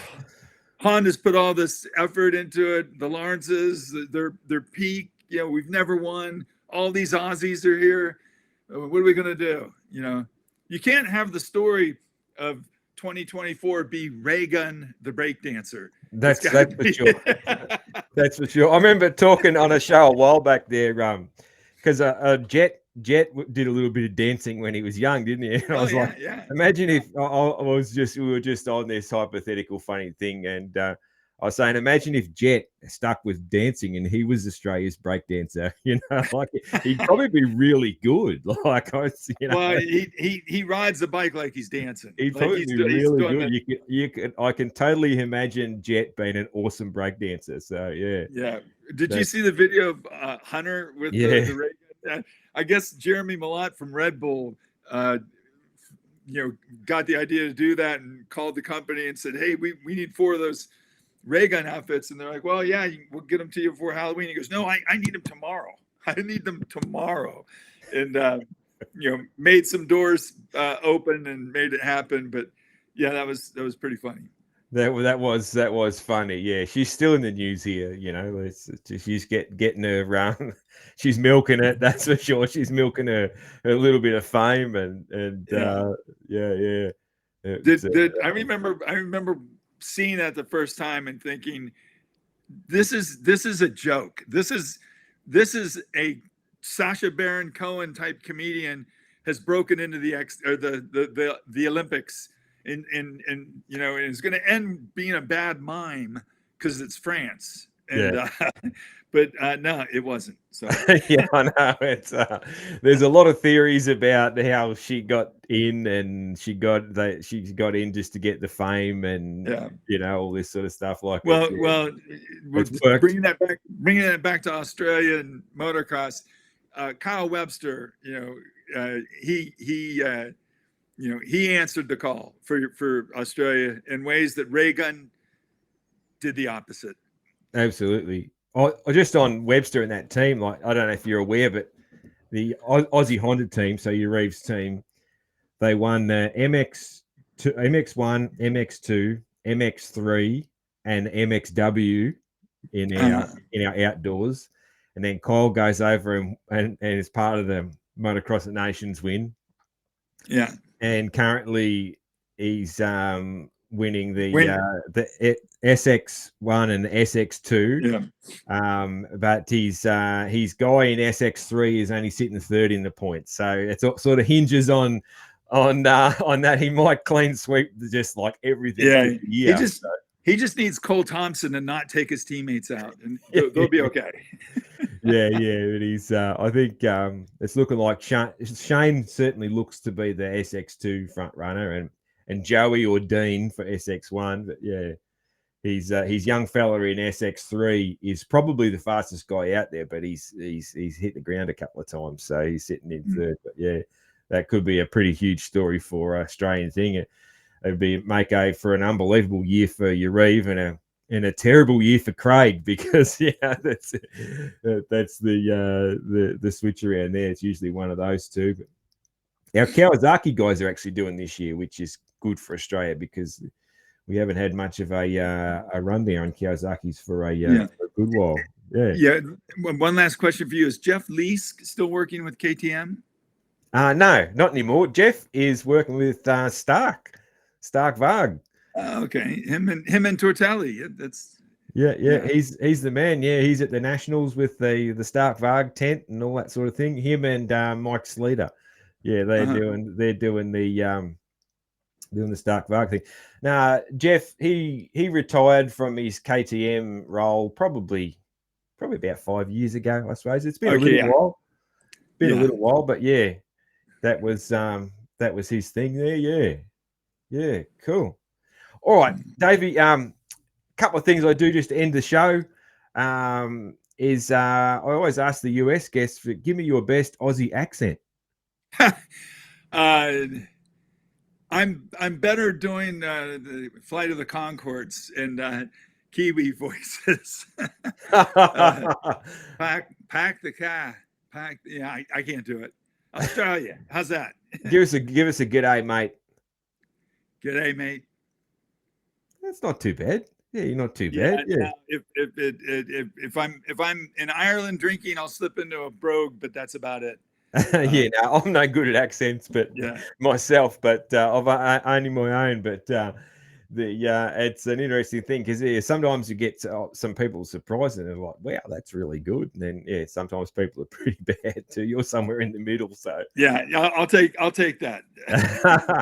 Cool, man. And then the last thing I do, it's pretty weird, and it's just for a bit of fun. I sing a bit of Kenny Rogers for the outro song for the show, and it's nothing too serious. But I always say, if you know the words to Kenny Rogers the Gambler, you're more than welcome to join in as we close out the show. All right, so I'll just get into a little bit of that. So I handed him my bottle, and he drank down my last swallow. Then he bummed a cigarette and asked me for a light, and the night got deathly quiet, and his face lost all expression. Said, if you're going to play the game, boy, you got to learn to play it right. You got to know when to hold 'em, know when to fold 'em, know when to walk away, know when to run.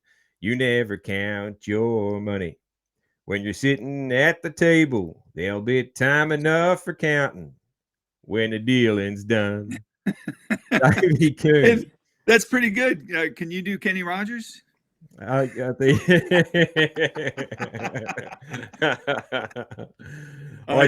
can a little bit. Yeah, it's just it's a funny thing that I did early days, and it just sort of stuck. And it's funny. Sometimes people like they join in and sing along. Yeah, I'm not that person. It's most people don't. So and it's just a funny thing, and I am pretty weird, and I also I can't even remember a time when I got embarrassed about anything. So that's what I do. Well, it was a pleasure chatting with you. I hope you and your kids have a blast at the race coming up, and you get that press pass and get to go see the Lawrences. No worries. Thank you very much for your time. Fan of your work, and I plan on getting over to the States again and getting about a bit, and plan on getting over to the East Coast at some stage. So I might even run into you and meet you in person at an event, maybe. Thank you very much for your time. All right. Thank you, Steve. Take care. No worries. Cheers, mate. Bye.